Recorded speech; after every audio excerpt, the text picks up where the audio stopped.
Hello, everyone. Welcome. It is Monday night. It is time for Revolutionary Change.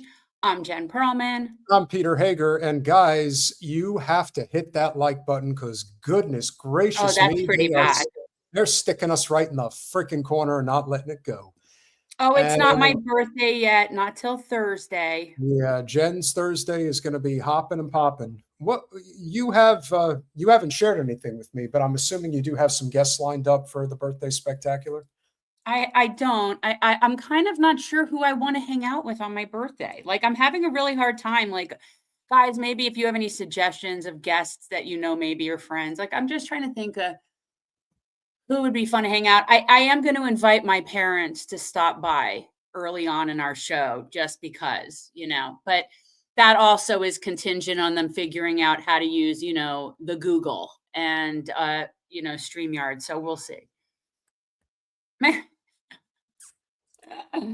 Oh, you guys. So please hit that like button if you haven't already. Lord knows our audience is so tiny right now. It's bringing back memories of what it was like before we had a big upswing. I'm fine with that.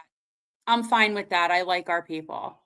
No, I like our people too, but our people are also not reminded, how difficult it is to maintain a channel like this when constantly being told, yeah, they're not live, but they are, and so on. AOC, I don't think AOC would come to our birthday party even if we wanted her to. I mean of people that you guys know are our people that we've had on before, like somebody that we'd want to like hang out and chat with. And normally I would say somebody like Lee, but he was just here. So, somebody that, I don't know. You guys are just putting in you guys are being snarky.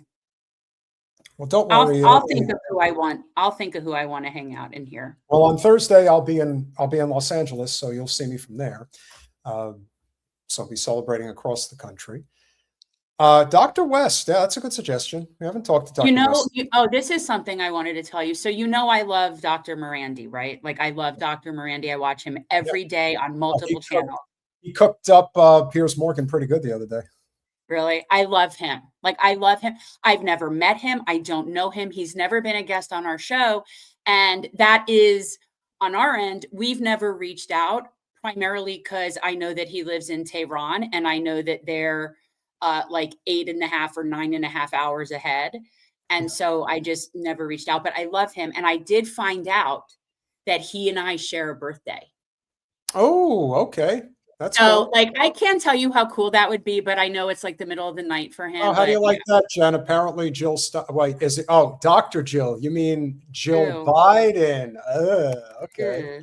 No, that's not cool. That's not cool. So anyway, I share a birthday with Dr. Morandi, and he doesn't know who I am, but no, it's actually Jill Stein. It is Jill Stein? Yeah, it's Jill Stein. Okay. All right. That's good. That's okay then.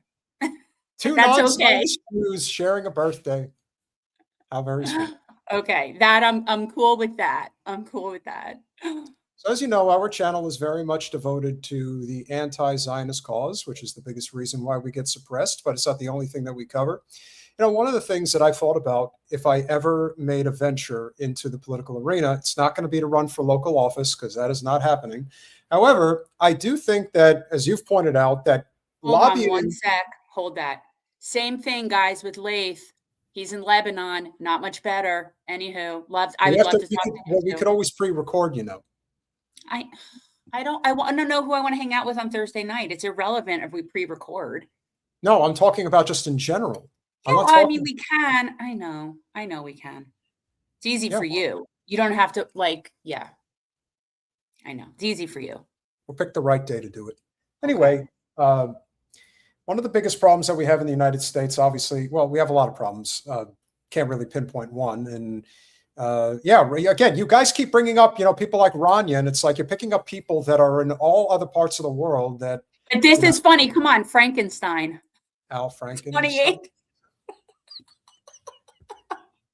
I don't know. Frankenstein has some good comedic chops to him that he could do.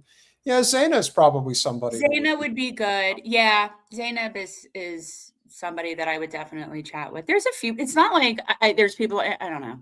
Lila. We just had Lila though recently. Yeah, but I'm saying No, I waiting thought for the last minute to do this. Usually it should be taken care that's of. Like, okay. I don't need to. No, can somebody come on and chat? It's not a big deal. I don't need anything. No, Kyle is not coming on this channel. I would not come on our That's not happening.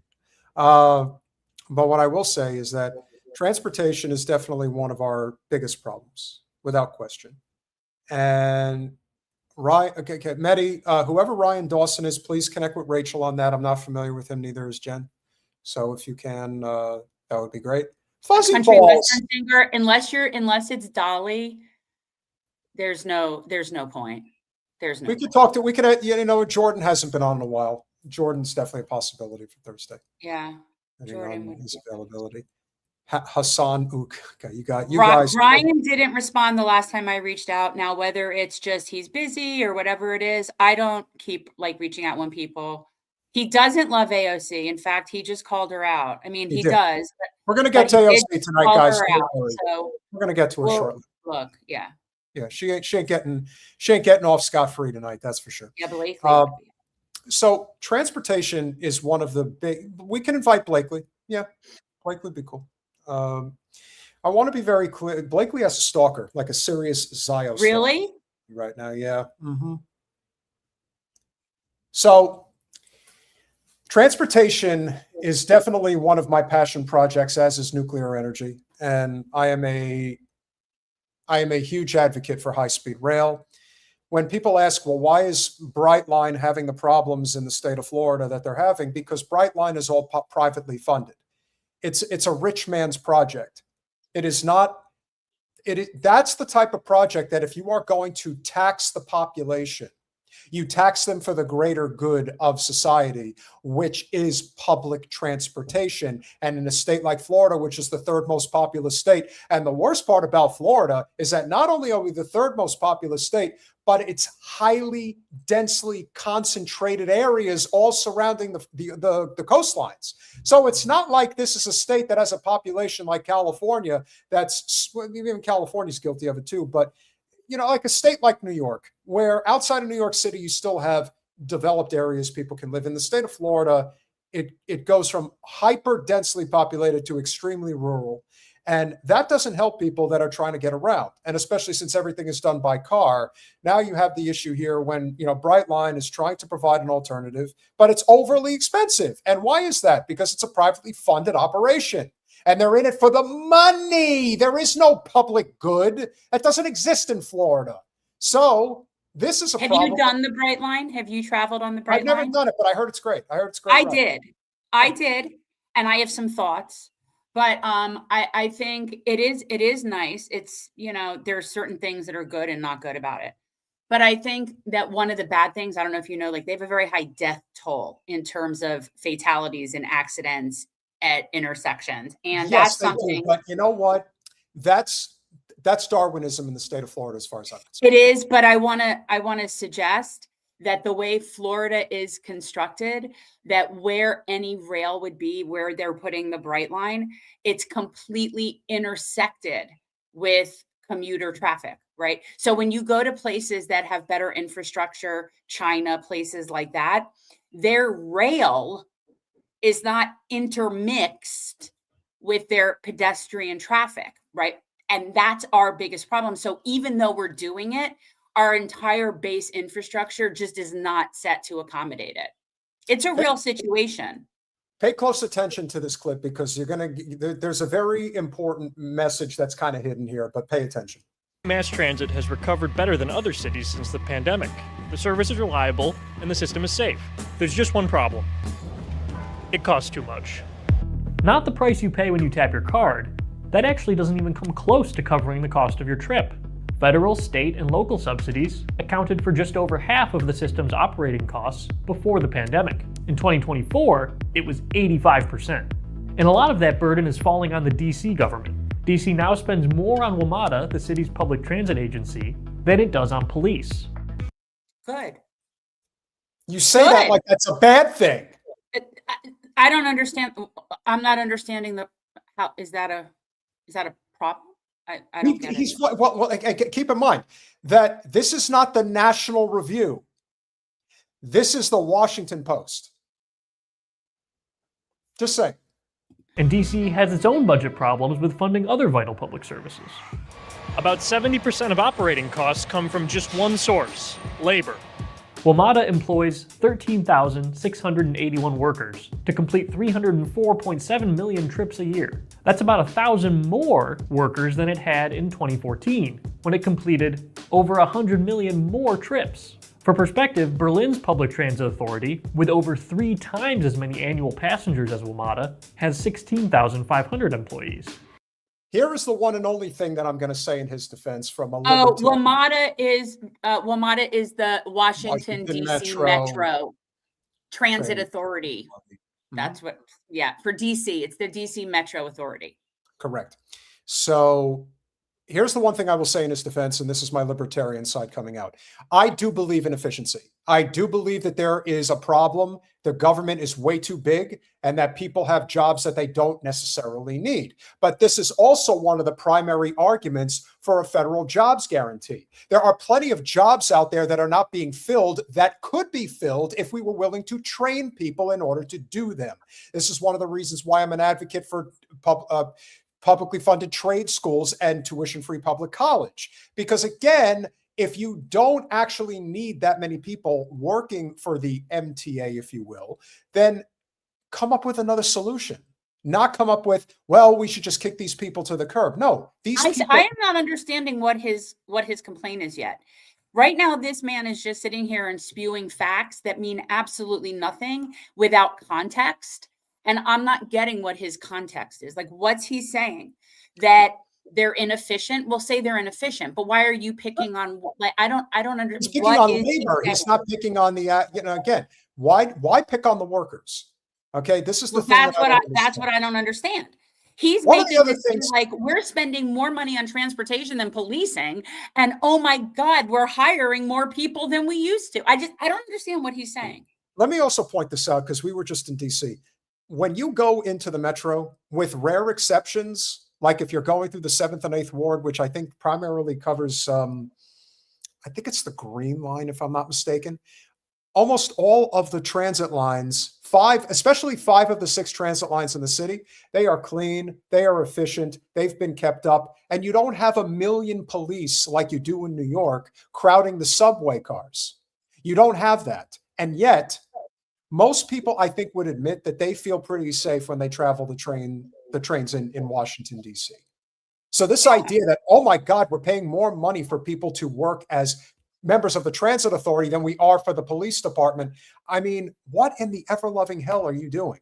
Like, how is that? Again, let's see what his point is, because WMATA has taken a significant step in the right direction to save transit in a world where more people work from home by approving a plan to fully automate the Red Line. But it's going to cost almost $1 billion.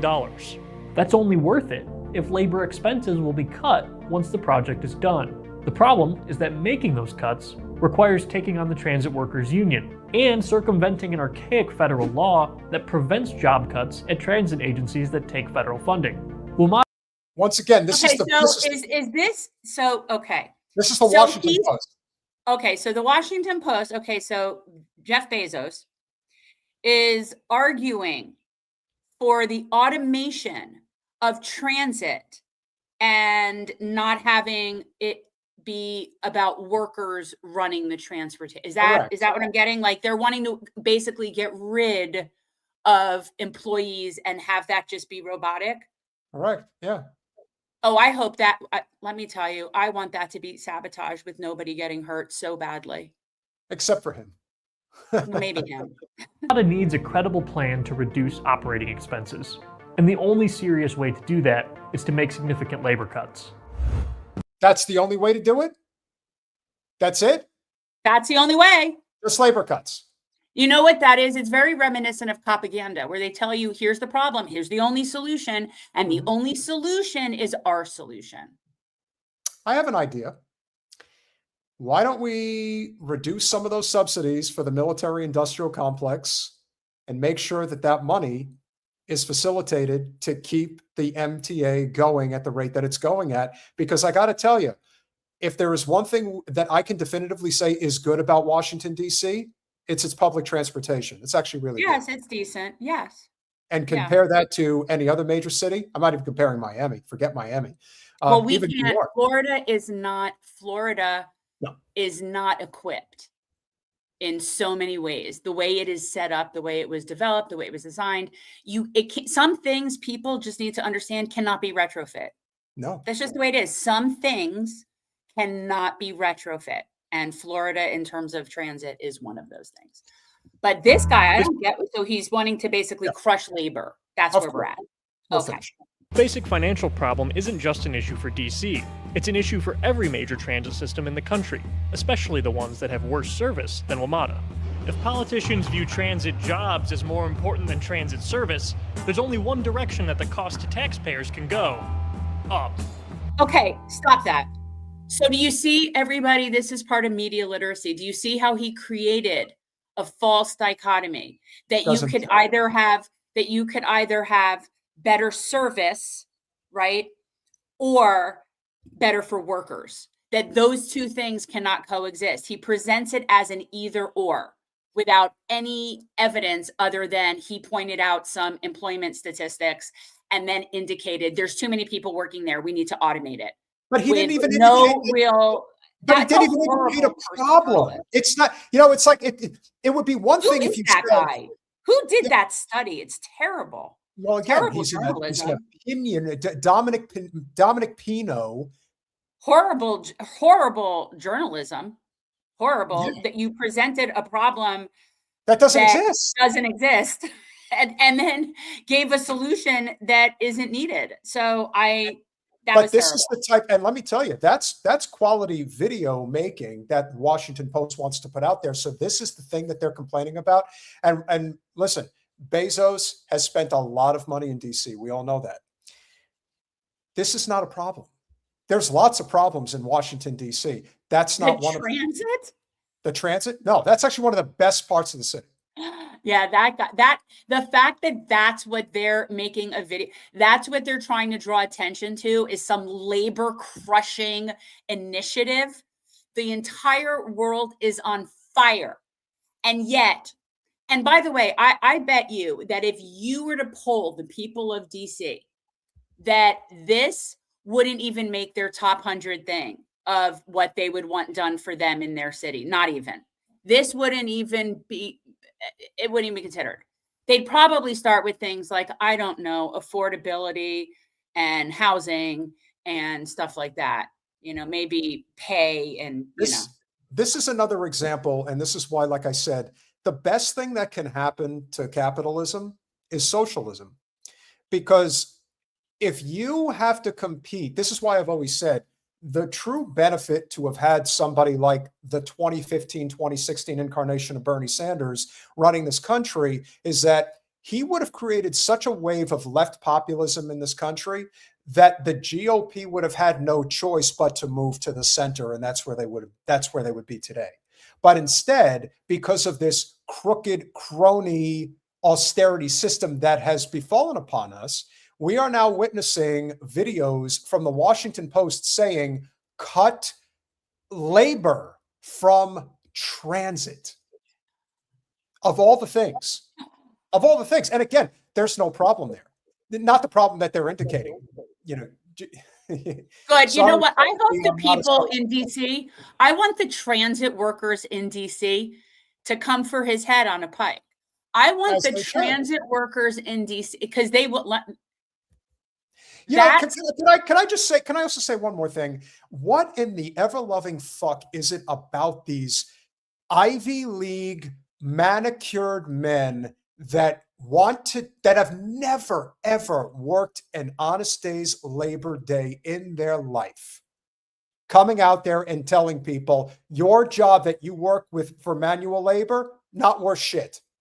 Let's automate everything. Because they think that, and you know what?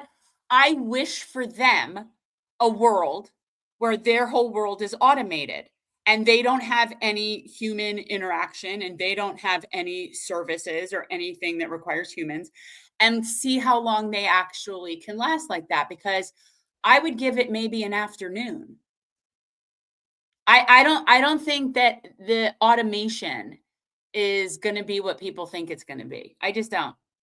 And so people like that have no idea. The problem is that when other parts of the world decide that they have had enough of being subjected to the whims of the Western form of crony capitalism, the vulture capitalism that we have rained holy hell on across the world, well, guess what? There's a lot of nations out there that have decided that they have had enough of this, that they are stepping up. Oh, and yeah. guess what? We can't have that. And that brings us to Hondurasgate. The alleged U.S. and Israeli interference plot to destabilize Mexico and other progressive governments.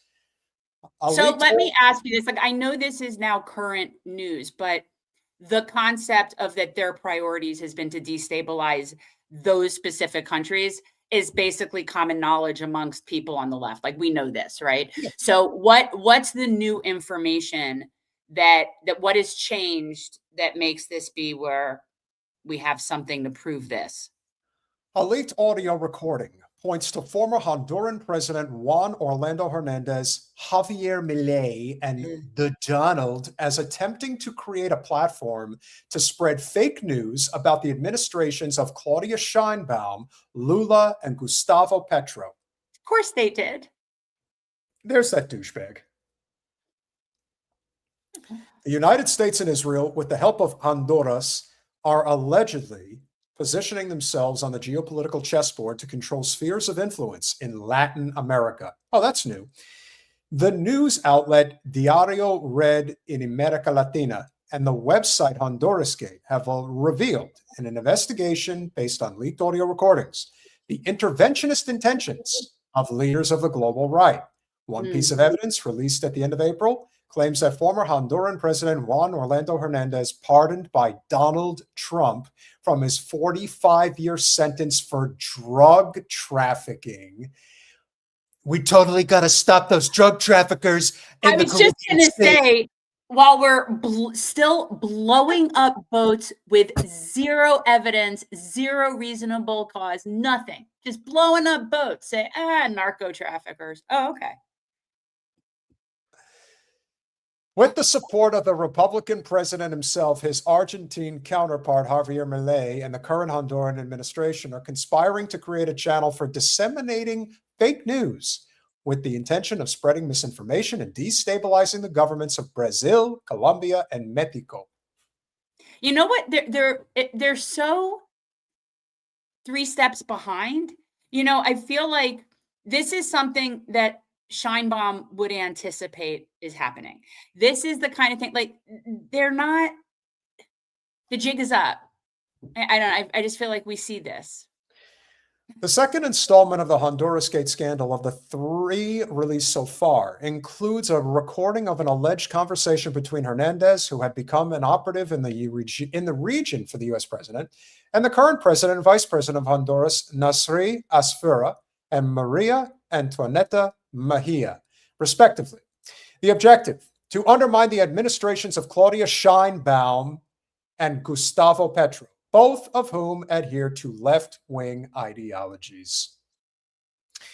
Did I not say a couple of weeks ago when Sheinbaum passed single-payer health care in Mexico? Think a little regime change might be in order. But like you said, Jen, he doesn't know what to do with her. He doesn't know what to do with her. She's ahead. The problem is they're steps ahead, and it isn't just her. It's Lula. It's it's the leftists. They know the games that these people are playing, and unfortunately, more and more people are saying more and more people are saying it too. So the people in these countries see this shit. Games people play in the middle of the night, as the song goes. In the conversation between Hernandez and Asfura, the former president tells the Honduran leader that he needs $150,000 to rent an apartment in the United States, where he plans to set up an office for a digital journalism unit. This unit will publish information about Manuel Zelaya, who accused Trump of protecting the plunderer of the state, referring to Hernandez's pardon last November, and about Xiomara Castro, who served as president until handing power to Asfura. Someone else here from the U.S. president's team will handle it for me. Well, he's one of the Republicans who are helping us. They're going to set up a new site for us. Jen, if you would. As far as responses, I'm going to transfer it from a friend's account. Let's see if they can give it to you in cash. But explain to me, what are we going to do with it? What do we gain? Hernandez replies, we're going to set up a cell, Mr. President, from here, from the United States, an information cell. So they can't track us here in Honduras. It's going to be like a Latin American news site. I was on call with President Milei, and it was very successful, very, very good. And I think at this point, we can do great things for all of Latin America. There are some cases coming up against Mexico, some cases coming up against Colombia, and most importantly, against Honduras, against the Zelaya family. Who is that douche? There he is. Yeah, okay. that's Asfara. That's who I'm trying. Okay. Also, I think you need a little more money for yourself. So we're going to send another 150,000. And that way you can survive a little longer. We're going to take it from the INSEP, the Secretariat of Infrastructure and Public Services. Oh, say we're going to take it from public services. Okay. You're going to have a good time at my expense. You know what I'm saying? Sure. On the expense of his public, on the people. On the same topic, in another alleged communication between the former Honduran president and the current vice president, Hernandez emphasizes the importance of having that liquidity with the support of some Republicans in order to attack and eradicate the cancer of the left in Honduras and throughout Latin America. I was telling President Asfura that we were able to speak with Javier Milei, and he's also contributing $350,000. You mean 350,000 of the money that we gave him? Yes. Oh, yeah, I know. He needs money so that he could do this. Another great friend of ours from Mexico is also providing support specifically for the Mexican community. We're pretty much ready and hoping this moves forward quickly, Hernandez added, without revealing the identity of this Mexican contact. That's pretty smart, huh? Because I don't know that Claudia would be all too fond of said person. So just I'm throwing that out there. The conversations, according to the source, originated from WhatsApp, Signal, and Telegram, 3 apps that I do not have or use. They were recorded between January and April of this year. Ooh. The website that released the 37 recordings, making them available in their entirety, details that each file was analyzed using the Phonexia Voice Inspector Protocol, a forensic suite from the Czech company, blah, blah, blah, blah, blah, blah, blah.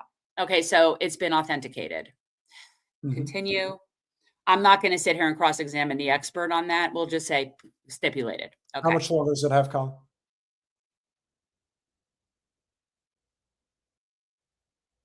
That's it? Okay. Well, no. Okay. Let's get to Netanyahu's intervention. Hernandez, known as JOH, was president of Honduras from 2014 to 2022 for the Conservative National Party. Those were years of cooperation with the U.S. in the fight against drug trafficking, or at least that was the appearance he sought to project. 2024, he was sentenced in Manhattan to 45 years in prison for associating for more than a decade with drug traffickers who paid him bribes to ensure that more than 400 tons of cocaine reached the northern border of the Rio Grande. We appreciate him for it. We appreciate him for it. Thank you. Good for industry. Good for all. But the hypocrisy of the drug situation is suffocating. Just legalizing all of it. 3 years earlier, his brother Juan Antonio Hernandez had been sentenced to life imprisonment for the same crimes. The New York District Attorney's Office had accused JOH of receiving $1 million from Mexican drug lord Joaquin El Chapo Guzman. Sounds right. He's a good liberal. According to the same leaks for Hondurasgate, Trump's pardon of JOH days before the election in Honduras was not a gesture of clemency, but rather the initial payment in a larger agreement. In one of the recordings, Hernandez explains it directly, though without revealing his interlocutor. The pardon money didn't even come from you. It came from a group of rabbis and people who supported Israel.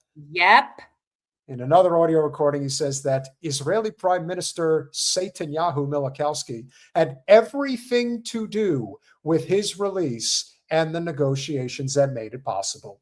This alleged leak comes at the time when diplomatic relations between Mexico and the U.S. are at their most strained due to D.C.'s indictment and extradition request against Ruben Rocha Moya, the governor of Sinaloa, and 9 other officials for alleged ties to drug trafficking. This further exacerbated by Trump's repeated threats to intervene in Mexico against organized crime, something he reiterated this Wednesday. Oh boy. Trump's relationship with Petro has also been less than cordial. Despite smoothing things over in his Colombian counterpart's visit to D.C. in February, but not before Petro had his visa revoked and was called a narco by the Republican, pressure remains on both the U.S. and Mexico to implement tougher and more effective policies against drug trafficking. I got an idea. Why don't you just legalize narcotics and have them government regulated, I guess? You're asking me this? But you see, if you did that, then you would allow smaller entrepreneurs the opportunity to make money. You see, you can't monopolize it when you allow more people in. See, that's not good for business. Here's also what's not good. The fact that they're still playing the drug card is so silly. Who believes that? That's what I want to know. Who believes that our country's interest is to shoot narco terrorists out of the water? Who believes that shit? Just as you said, he's the most honest liar you'll ever see. He'll say one thing and then I just want to know who those people are who believe it. Yeah. Well, but the people that believe that need to be sterilized. Like I'm thinking, this is one of those Darwinism situations. I mean, who believes that our government cares about drugs being brought into this country? If they can't make money off of it, then they care. Credit to our friend of the show, Zach Faust. He brought it all together. Here is a very good clip that you'll enjoy. To not enjoy what I'm about to say. Last video, we discussed the connections between Prospera and Honduras, Freedom Cities and Trump, and Greenland, who the original idea came from, though, was Ron Lauder. The original idea for Trump to go into Greenland was from this guy named Ron Lauder. Ron Lauder is the World Jewish Congress president. Peter Thiel, Elon Musk, David Sachs, Ken Howry, all members of the PayPal Mafia, and Ken Howry, if you don't know his name, was recently confirmed for his position as the ambassador for America to Denmark. And Denmark owns Greenland. Back to Ron Lauder. We figured out something about this guy we didn't know prior. See, we understand that Pronomos Capital is funding Prospera over in Honduras, a ZEED, where people can go and have 1% business tax, no FDA compliance, and they're trying to do this thing called make death optional, whatever the heck that means. So, this connect. Just want to point out, this is one of the biggest reasons why you have these shell corporations. When they talk about banking in the Cayman Islands and Bermuda, the whole purpose, ladies and gentlemen, is that when you get to a certain level of wealth, like our 4 horsemen, Jen, do you have that graphic handy by any chance? I am not sure if that one, let's see if I have that one on here. Hold on. So for these 4 gentlemen, we need like a 2.0 that includes people like Peter Thiel and Alex Karp and you need like Bill Ackman. PayPal. Yeah, you got to update. But listen, for these 4 men right here, there's a reason why they invest in places like the Caymans, like Honduras, etc. Because these are third world desperate nations that they bring their wealth to and they don't pay any taxes. Nothing. They basically take over these countries. These are beyond titans of industry. These are men who want to dominate the globe. That's what they want. And that's why they are trying to subjugate every human being alive that isn't at their level. That's basically their goal. All right, let's keep it going. Back to Coinbase Ventures, BlackRock, but there was one person in this that we left out, and that's the Mega Group. The Mega Group was formed by a guy named Les Wexner. Les Wexner had a group of about 30 to 40 prominent Jewish billionaires to include Ron Lauder in it. Ron Lauder is the guy who gave Trump the idea to go to Greenland, and Ron Lauder also invested in the Greenland Water Bank as of this November, shortly before we go ahead and also pardon Juan Orlando Hernandez in December, who gave them the framework to create Prospera. Juan Orlando Hernandez former president of Honduras, helped form Prospera LLC, this freedom city. But this is where it gets interesting, because Les Wexner, owner of Victoria's Secret, is also riddled in the Epstein files. Specifically, Epstein ran Wexner's finances, and Wexner gifted Epstein his New York home for $1. This is the same guy who created the Mega Group, a group of 30 to 40 prominent Jewish billionaires to include Ron Lauder. Ghislaine Maxwell had a weird foundation called Terramar, which was around having ownership over the ocean. The Terramar Project refers to primarily an ocean conservation nonprofit founded by Ghislaine Maxwell in 2012. This Global Ocean Committee that was supposed to be a nonprofit, it actually gave out no money between 2012 and 2017 and had unusually high legal and accounting fees for an organization of its size. Case 115 CV07433 LAP, document 113-13, file 102220, page 372. Ghislaine Maxwell is asked, are you a citizen of the United States? She says, I am. Are you also a citizen of England? I am. Are you a citizen of any other land? Terramar. Terramar. She says the name of her foundation. He says, that's the name of your charity project that deals with oceans. Isn't that correct? Yes, I'm French as well. Question, has Jeffrey Epstein funded Terramar for you? He did give some money to Terramar. How much? I believe it was $50,000. See, Terramar and Ghislaine Maxwell were big into this thing called seasteading. And seasteading originally came from a guy. Seasteading was originally created by this guy named Patrick Friedman, the grandson of the famed economist Milton Friedman.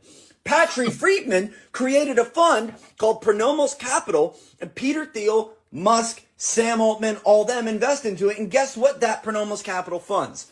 Pronomos Capital funds Prospera. So Prospera and these freedom cities are a version of seasteading, the ability to create a new town, a new city, a new area that does not adhere to national law. They have their own automated governance. But here's the deal. Ron Lauder, member of the Mega Group, formed by Les Wexner, went and said to Trump, yo, we need Greenland. Trump announces freedom cities March 2023. We announced we need Greenland December 2025. And guess what's happening to the freedom city in Prospera? They're getting sued. April 21st, 2022, the ZEED, which is the zoning that's needed for a place like Prospera to have all of these types of rules, was deemed illegal. And so Prospera sued for $10.8 billion, and the case is still ongoing. So the Prospera project is struggling. Meanwhile, this guy says, yo, let's go after Greenland, and starts investing in Greenland. He also just so happened to start investing in Greenland mere weeks after Ken Howie, PayPal Mafia member, is confirmed for his position as the ambassador to Denmark, and Denmark owns Greenland. I mean, I have to say, it's this is like watching A Beautiful Mind. That's how I feel like this is But here's the thing. When somebody like Trump says we're totally going to take over Greenland, do you think he thought of that himself? Or do you think that there was... Of course not. I don't think he thinks of anything himself. No, but he has no idea why either. He doesn't understand any of this. It's really great. Greenland's great. Again, this is the whole thing. This is why we're heading for revolution. There is no other way. We're in it. Yeah, we're in it. That pretty much, I mean, again, there's more, but you guys get the idea that if it smells like a rat, it's all connected. It is Carlin would always say, it's a big club and you're not in it. It's a small club and you're not invited, which is why it's so incestuous. All these guys know each other. This idea that there isn't an understanding amongst the billionaire ruling class, there most certainly is. When you're in that world, and it's a small world, it's a few thousand people, but amongst 8 billion people, yes, it's a handful of people, and they control the whole operation. They're not having as much success as they used to at selling it to the general public.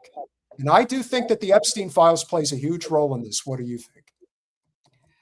Well, it definitely is the common denominator, right? Doesn't that seem to be the thread that interconnects all of it? And now apparently Oprah and Michael Jackson. I mean, it's like, it's all connected. It's all connected. That's what I think. But it's not the only reason, because as it turns out, there is another part of this equation. When you think about who is actually responsible for causing a global shift, not just against the ruling class, but against the tiny little innocent state of Israel. Here's Netanyahu with 60 Minutes last night. War with Iran over, and if it isn't, who will decide when it is? I think it accomplished a great deal, but it's not over because there's still nuclear material, enriched uranium that has to be taken out of Iran. That's a lie. Anyone who knows anything knows it's a lie. And yet Nobody believes this. No. Nobody believes this. And is this dickwad of an interviewer going to say anything back to him? Well, No. you know, Mr. Prime Minister, we have numerous reports that have indicated time and time again from international community after international community saying Iran does not have enriched uranium. Well, that's a big lie and you don't know what you're saying. But no, he's not going to say anything. There's still enrichment sites that have to be dismantled. There are still proxies that Iran supports. There are ballistic missiles that they still want to produce. Yeah. Now, we've degraded a lot of it, but all of that is still there, and there's work to be done. How do you envision the highly enriched uranium will be removed from Iran? You go in and you take it out. Who's going to go in there and take it out, Netanyahu? Who's going to go in there and do that? Are you going to do it? Are your people going to do it? Yeah, why is his upper forehead lighter than his lower? You see that? Where? Weird. Just how the top half of his forehead looks different than the bottom half. It's like almost like it looks like it's what do you call it? Photoshopped. Well, it's like The certain top of types of his forehead. foundation that they put on him.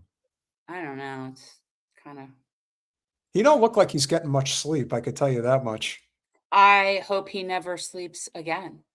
I hope that he suffers every day of his life until he painfully passes. Yeah. One can dream. With what?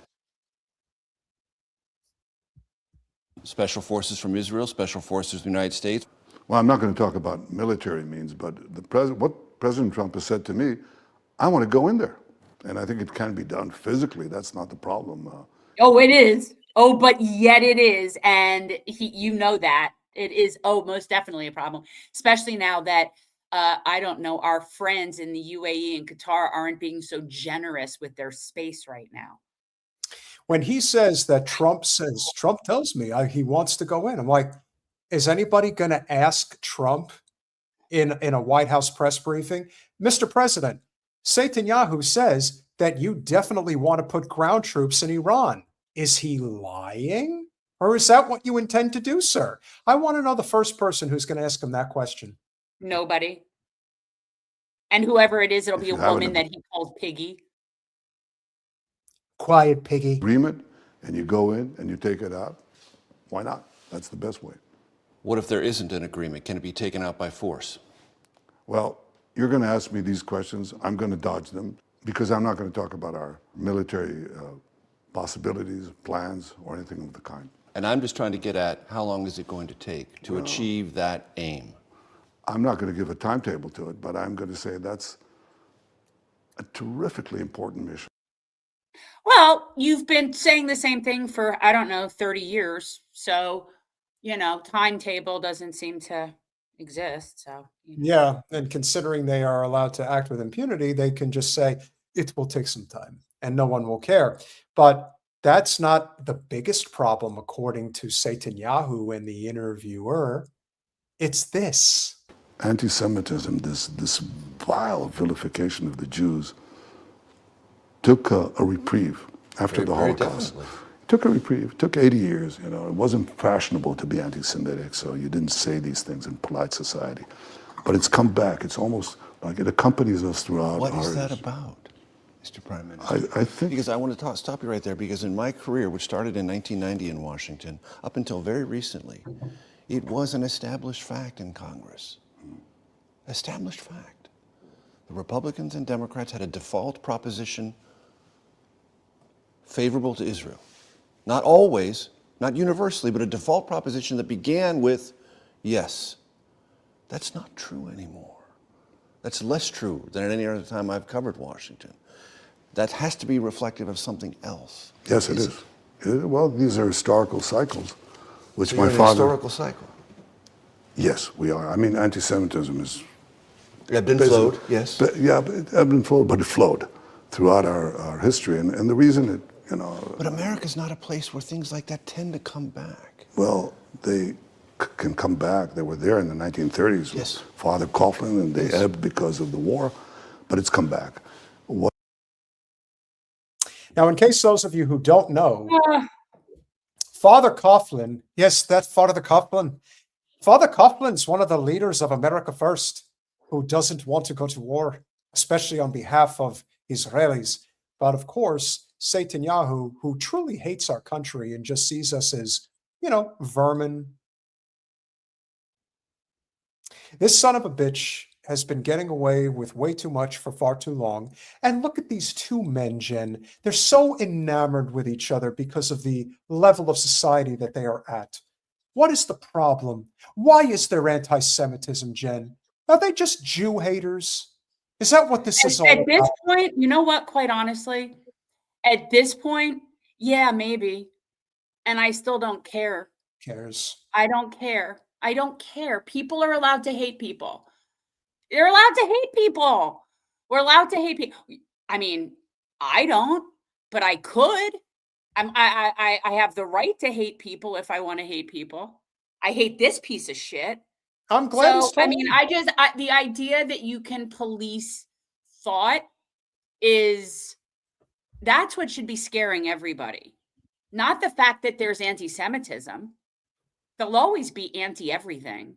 That's not scary. What's scary is that they're able to police that. Whatever that I'm allowed to hate people. I also want to point one thing out. This guy right here in the chat, this guy, the Pooler, who I never respond to, who incessantly comments on all of our pages, calls you a kike pig and calls me a Mick, and constantly, desperately wants attention. Well, here's your attention, the Pooler. You're not going to get it from me. You know who you're going to get it from? You're going to get it from all of our supporters. So congratulations. Now you'll have all the attention that you can handle. Fuck He called Israel. me a kike? Yeah. Fuck Israel. Fuck you. And to hell with you people. All of you. Isn't that interesting that somebody who would support a Jewish state is such a fucking bigot? Do you see how that works? It's the same thing. You're noticing too much again. Oh my goodness. So in other words, you love the idea of a Jewish state, but you hate Jews. Well, they hate Jews that question the Zionist state. No, you don't use the term kike if you don't hate Jews. That's probably true too. Well, they hate themselves. Keep that in mind as well. I think it's an interesting question of why this happens, and I think there's a natural human tendency between people, and also between peoples, collective groups. It's called jealousy, and jealousy often, if somebody is very successful, you can be appreciative of them, especially if it's, say, a very successful and strong country. Then you temper your jealousy and you go to respect. What jealousy? What jealousy? What are we so jealous of? Honest to God, CJ Whirlman, who maybe we'll cover on Thursday. I love him. Just in his latest video, Israelis are the most hated tourists in the world by far. Not just that. Somebody just put in the chat, I don't know, somebody in the chat room, I don't know what you're telling me, that in the rankings, Israel, in terms of the people that people are most resistant to. Yes, Israelis are now below North Korea in terms of perception of their state. Correct. That's not surprising. We'll finish it up. No. But so these are the embers of envy. I think it's part of it. I don't think it explains all of it, but I think one thing I can say is that there are many explanations for the phenomenon, the durability of anti-Semitism over the ages. My father was a great historian of this. And we can have a separate discussion on it. Like your Let's father not. was, like Let's your father not was say we born in did. Make it go away. Poland. Like your father Make it was go born in Poland. You're not actually from there. And this is, You're not just even a Semite. How funny is that? That Mm. you're sitting there and bitching about anti-Semitism when you're not even a Semite. The only thing that Netanyahu accomplishes, and he accomplishes it quite well, is every time he speaks and every time somebody has to listen to what he has to say, there is one universal truth. The position for Israel gets worse and worse every time he talks, and that is a good thing. Nobody believes that. There might be a handful of people that believe that, and it's the same as the group of people that watch mainstream media, and they are a dying breed. Literally, they are dying off. So, I mean, but nobody under the age of, let's say, 40 believes a word that comes out of his mouth. He goes, and we'll conclude with this. He goes from one instance saying how he's basically the one in control, and he is determining what our foreign policy is going to be. Hence, Yep. he is still pushing for a ground war with Iran, even though Iran is backed by North Korea, China, and most likely Russia. And yet, he's not letting up on this, and he has our government by the balls. And then he turns around and says, why does everybody hate the Jews? I can't imagine why. Jen, would you please do the honors for our esteemed guest this evening? I will. Guys, we have another awesome author from the Project Censored connection, and we're going to be talking with Allison Butler. She is a senior lecturer, associate chair, and director of the Media Literacy Certificate Program in the Department of Communication at UMass Amherst. That was actually the first school I visited to go to, but then I went to Boulder and the weather was better. And so anyhow, and she teaches critical media literacy, which you guys know I think is very important, and representations of education in the media, serves as the vice president on the board of the Media Freedom Foundation. Her recent book, and this is what this is what's really cool about this right now. Her new book is The Judgment of Gender: How Women Are Centered and Silenced in Pop Culture. And we need to talk about that because I think it's really interesting. And both of those things are very true. How can you simultaneously be centered and silenced? And yet I feel that. So welcome, Allison Butler. Thank you so much for having me. And I'm glad that you visited UMass Amherst. And Boulder is stunning. So I kind of can't hold it against you. Boulder's a beautiful place. It is different weather, maybe not better, just different. Sunnier. That is for sure. Absolutely. Yeah. Absolutely. Sunnier. Thank you so much this has obviously been an issue forever and a day. And more women, I think, are speaking up than ever did. It's almost like there's this collective awakening, we're not going to take it anymore, that I sort of started feeling fairly recently, especially after that exposure of, the Rape Academy, which, we'll get into that. But talk a little bit about what was the impetus for this particular book. I mean, obviously you have recognized, media, the bias and how women are portrayed. Obviously that's a huge thing, but this book is from this year. So just what was the impetus for this book for you? So this book actually started a few years ago as a book chapter. I was invited to write a chapter in an edited text on increasing censorship around the globe. And a colleague and friend of mine who was one of the editors asked if I would be interested in writing a chapter on gender and censorship. And I was initially a little bit hesitant because it felt a bit out of my lane, but simultaneously, I was listening to a podcast called You're Wrong About, and I was listening to their first multi-part episode, specifically on Tanya Harding, and how what we had learned about Tanya Harding was very much wrong, right? Like, we got a ton of misinformation about her. And I circled back to the editor and I said, yes, sign me up for this. Like, I want to write about this. And because it was a book chapter, somewhat limited by the amount of words, so much ended up edited out. And I think the longest footnote that I have in that chapter is all the women that I knew I wasn't addressing. And, like, let's be honest, in the past couple of years, not only about the current presidential administration, but certainly wrapped up in that is this continued censorship of women,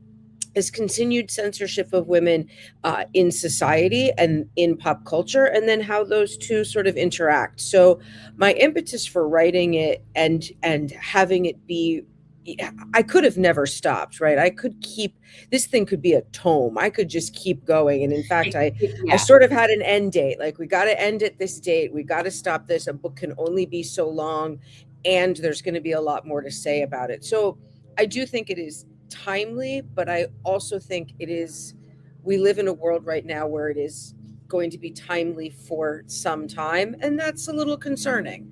But we're here to have the conversation, and that's what's going to get us making change. So what do you notice that might be the difference between how this type of information is covered? I mean, I feel like it's not gotten that much better. When we hear about how victims are treated, how, women are still, it's not quite there yet in terms of people getting it. It's just not quite there. But can you explain the concept of being centered and silenced at the same time? Because I think I understand that, but I need to hear what that, like, some sort of definition. Sure. Yeah. I mean, it's definitely a little bit of a paradox. How do we have somebody or some bodies that are centered and yet we're actually still not hearing from them, right? Yeah. And so I really wanted to work within that paradox that we are seeing an increasing quantity of women in our pop culture. We are also seeing a little bit of an increase in women sort of behind the scenes in the kind of power positions within our pop culture. But what we haven't really been talking about, what we need to talk about more, and what we need to think about within that representation is who's telling the stories. How are the stories being told, right? Yeah. We do have more stories about women, but are women being invited? Are women being given the opportunity? Are women kicking down the door to tell their own stories, right? There's so many examples, many of them in the book, but certainly examples that have happened since I finished writing and since the book started getting edited and going to press, of conversations about and around women. We can absolutely talk about the Epstein files, right? We are talking about women. And I understand in many cases in the Epstein files, we should not be directly these are minors, right? We want to be absolutely in a space where we're protecting these women. But lo and behold, once the Epstein files started getting released and accidentally, certain women's names were not redacted, that's a way of censoring and silencing women. These women didn't ask to have that. They want their stories told. They didn't ask to be outed in these files accidentally, or it was just some sort of error, right? That's not fair. So we have women who are taking up space and also having the space determined for them. Yeah, I agree. Allison, Did you okay. we see this quite often when women, let's say, make it up the ladder and then they start kicking down the ladder so that others can't join them. What do you attribute that to? I mean, we're all raised within a patriarchal society, right? It is the oxygen we breathe. It is the water we swim in. Women who are growing up and who want to be, who feel driven or motivated to be in that sort of corporate space, they are learning, or any space really, all of us, right? We are learning the lessons of patriarchy, that to climb the ladder and then kick it down is a form of success. We seem to be surprised when women do it, and it we are not necessarily surprised when men do it, but women are growing up in this patriarchal society, and therefore these are the lessons that are learned. We have to work really hard to counteract that. If I define success as being sort of at the top of the heap somewhere, if I define success as a certain number of millions or billions of dollars, etc., right? I got to sort of follow the rules or change the game. And following the rules is the most obvious examples we have. But the little hitch, of course, to patriarchy is that women don't necessarily get to play by the same rules. They don't apply to them in the same way. So kicking down that ladder has a totally different, it sends a different message, right? And we again get to shame women for doing that when we shame them for their gender, not specific, their gender attached to that action. We don't necessarily shame men for doing the same thing. Yeah, and I want to address something that's going on in the chat, because I don't think people understand what we mean when we say patriarchy. Sure. Patriarchy, because I do, like, I understand that, but I'm like noticing what people are saying. Guys, patriarchy isn't something that we're saying it's men. No. It isn't just about men. The concept of patriarchy is it's a social system, how it's set up and in place. Will you, Professor Butler, would you please but you know what I mean? You probably have a better way to distinguish this because obviously it's not a man thing, it's a system thing, but it's a system thing. Yeah. So we want to think about it as distinct from individuals, right? It is a system. It is a system that rewards a certain type of behavior. It is a system that has largely, absolutely been connected to, led by men, but it is a system that rewards that. And I would argue that patriarchy hurts individual boys and men. Absolutely. As well, right? If you don't fit, if you are a man who doesn't fit what this sort of guy, this kind of American guy is supposed to be like, you are also harmed by patriarchy. If you are a man who does fit, but you don't want to live that kind of life, you don't want to be that sort of domineering force, you maybe want to be more involved in childcare or not in the corporate grind. You do want to, God forbid, listen to other people talk. Like, patriarchy also harms men, it harms boys, right? It harms everybody because it is a harmful ideology. It is a system, it is a structure that is meant to foment harmful competition. And it just so happens to be, for the most part, at the expense of women. Right. But the concept, guys, of patriarchy is that of hierarchy and oppression. Absolutely. Hierarchy and oppression. That's the premise. So when you look at civilizations that were more matriarchal, it isn't that men didn't have any power. It wasn't that there weren't men in leadership positions. It's the whole system worked in a much more collective than hierarchical fashion. So don't think of patriarchy as men. No. It's a system. All right. And when we think about matriarchy versus patriarchy, I think there can often be this sort of instant response of like, oh, well, we're going to replace matriarchy with patriarchy. Replace patriarchy with matriarchy. And then it's just going to be women doing all of this. No, matriarchy is different. It's about collaboration. It's about community. It's about shifting the way we engage with each other. It is not so much about isolation. It is not so much about hyper individuality. It is about more collective. It is multi-generational. It is cross-generational. And it doesn't just flip the narrative over or flip the power control over. It absolutely shifts the hierarchy and discusses it in a completely different way. And I can see one of your comments right now about how socialism tries to undo hierarchies, right? Yes. It is we're going to have to make our brains think in a really different and difficult way.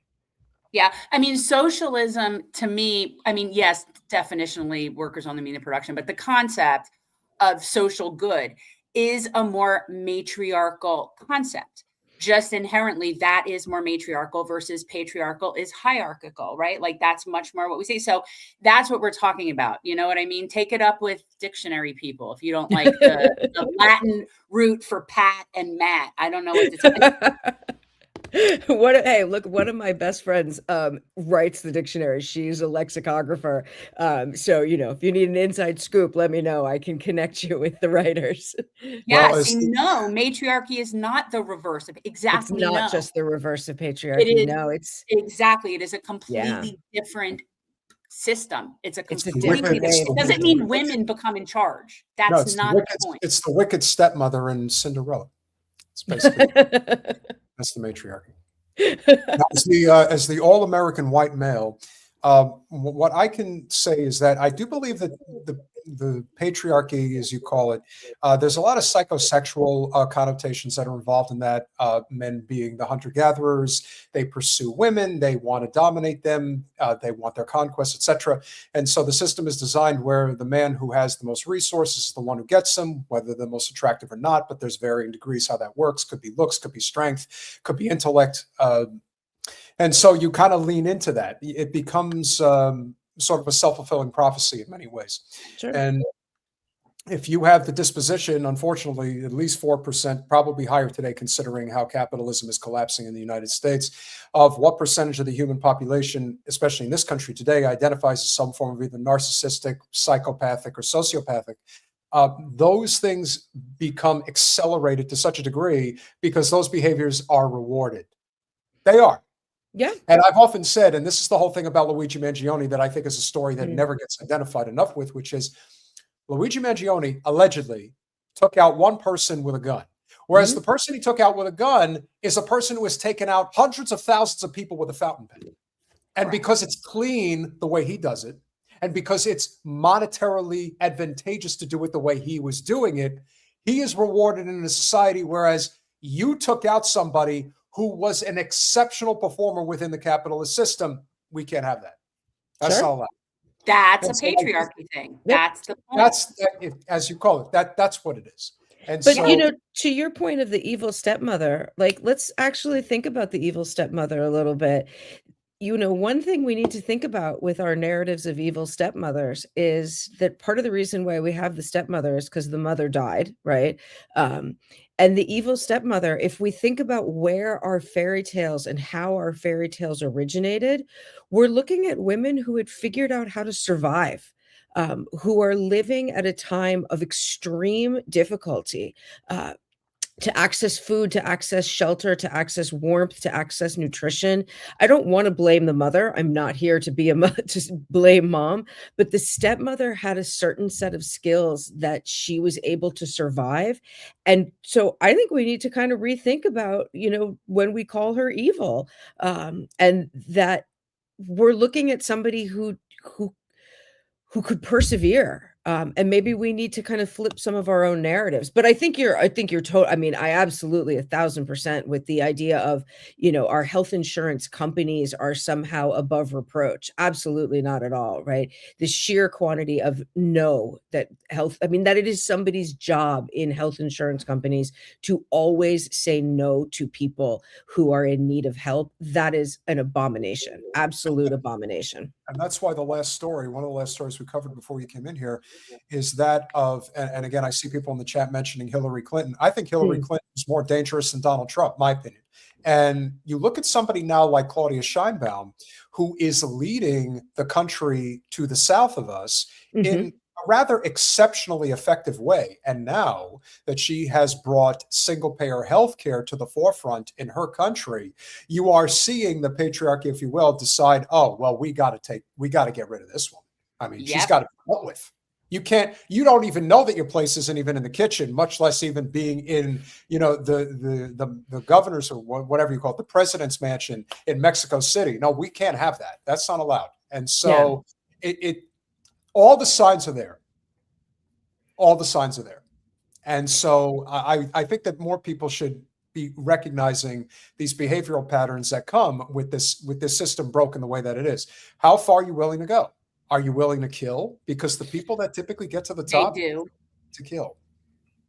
Let me ask you, Allison, of all the, the case studies in your book, a lot of them are things that I remember when they were happening. Like I remember Anita Hill, and I remember at the time feeling like, wow, they're really abusing her. right? Like they're really going after her.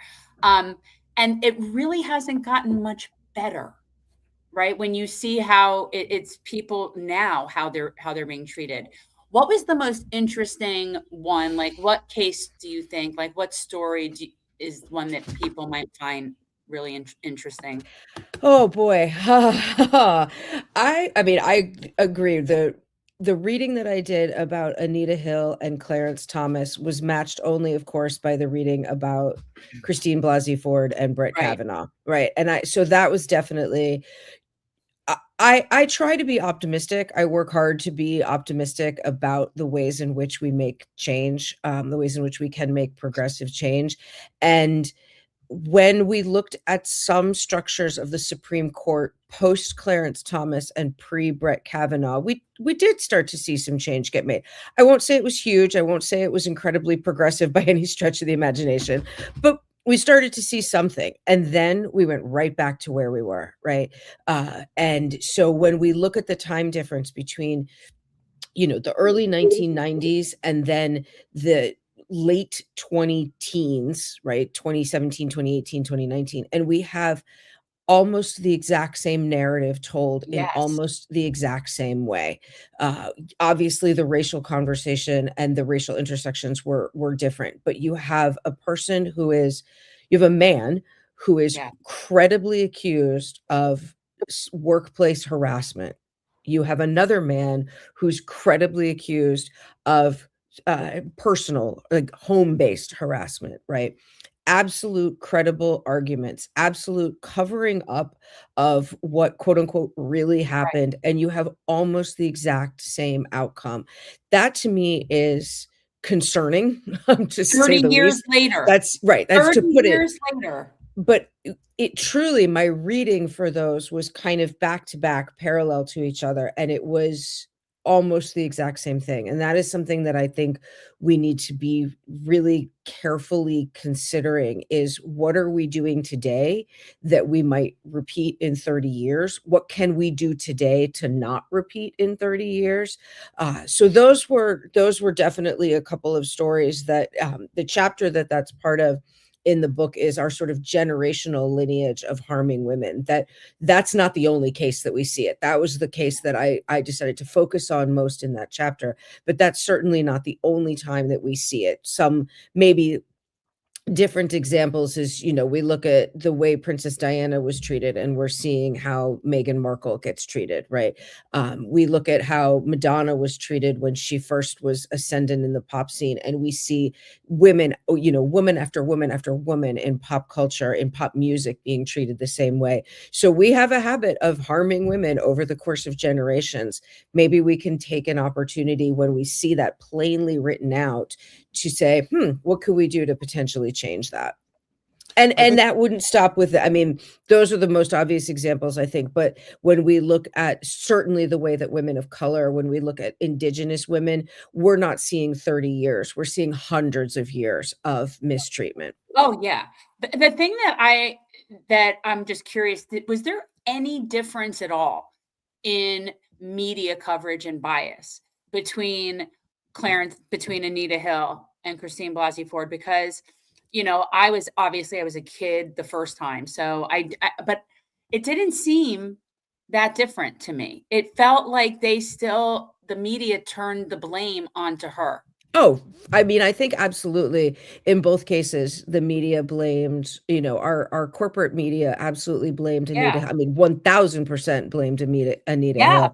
they I did think it the again. difference, and then they did it again, but I do think there was a slight difference with Christine Blasey Ford, which is, maybe this isn't exactly the most positive of differences, but the Senate brought in at the hearing, the Senate brought in a sexual assault like a person specializing in sexual assault conversations to ask the questions. I think there's one way of looking at that. I mean, that's the thing with our media analysis and our media coverage is it's never binary. It's never good, bad, black, white, left, right. It's always so much more complicated. So there's a kind of a thoughtfulness as you're bringing in an expert, somebody who knows how to talk about sexual assault. Okay, good. Maybe we're treating this woman a bit more like the human being that she actually is, right? Right. But the flip side of that is none of those senators needed to sound like quite the horrific individuals that they sounded as 30 years prior, right? When you look at the language of the Senate hearing by the people who would be on record as senators saying, what's the big deal about talking about a woman's breasts? Well, we don't really do that at the office, or like, this is such a horrible case because it's taking away from real assault. Please tell me what real assault is if this wasn't real assault, right? So those senators who are on the hearing for Brett Kavanaugh, they never had to be quoted saying those things, right?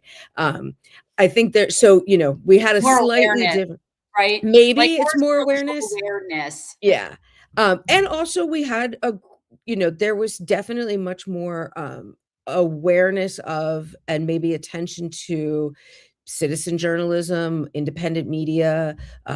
We had 30 years of pushing back against sexual assault in the workforce. We had the name of sexual assault happening at work. There were laws against it in a way that there hadn't been. So we had some of those little tiny things that gave maybe a slightly different hook, right? It took a fair amount of time to confirm Brett Kavanaugh. It didn't take much time to confirm Clarence Thomas. Right. So they actually had to sit and think about it for a little while. Obviously still got confirmed and it's a lifetime appointment, and he's clearly doing precious little as far as I'm concerned for anything on that court, but least of all women. It took more time. Oh, least of all women, right? But maybe we're moving a little bit by thinking through things. Please let it not be another 30 years before we can think a little bit, before we can take our thinking more forward. But can we start to see some of those tiny little chips in the armor as ways to work through for more progressive change? I don't think wait. Oh, go ahead, Peter. Go ahead. Finish what you're doing. Okay, so this was an interesting question that I saw in the chat, and this is something I've thought of too, and I thought you might want to weigh in on this, Allison. So obviously the way that Trump talks to everybody in general is just disgusting. And yes, particularly women. Like, I've hated him since the 80s. So I'm just, at this point, like, it isn't that I don't I'm over it a little bit, but like, well, the trust way me he when I does, tell you, I hate you just as much. Believe me, I hate you just as so much. when he does, Oh, wow. things like call them piggy, or all of these, he's just like that in general. But this is something that I find very frustrating: is where are all the men why is nobody saying anything about this? What, you mean like Jim Acosta? Well, I wouldn't expect anything from that, but like, yes. Why is that? Why are none of the men journalists? Like, have you noticed this, that nobody's saying anything? Yeah, no, I mean, I guess, coming at it from somewhat of a, it's not surprising to me, right? It's not surprising when we have women who are kind of called out for things that have to do with their gender. They are doubly responsible for then solving it, right?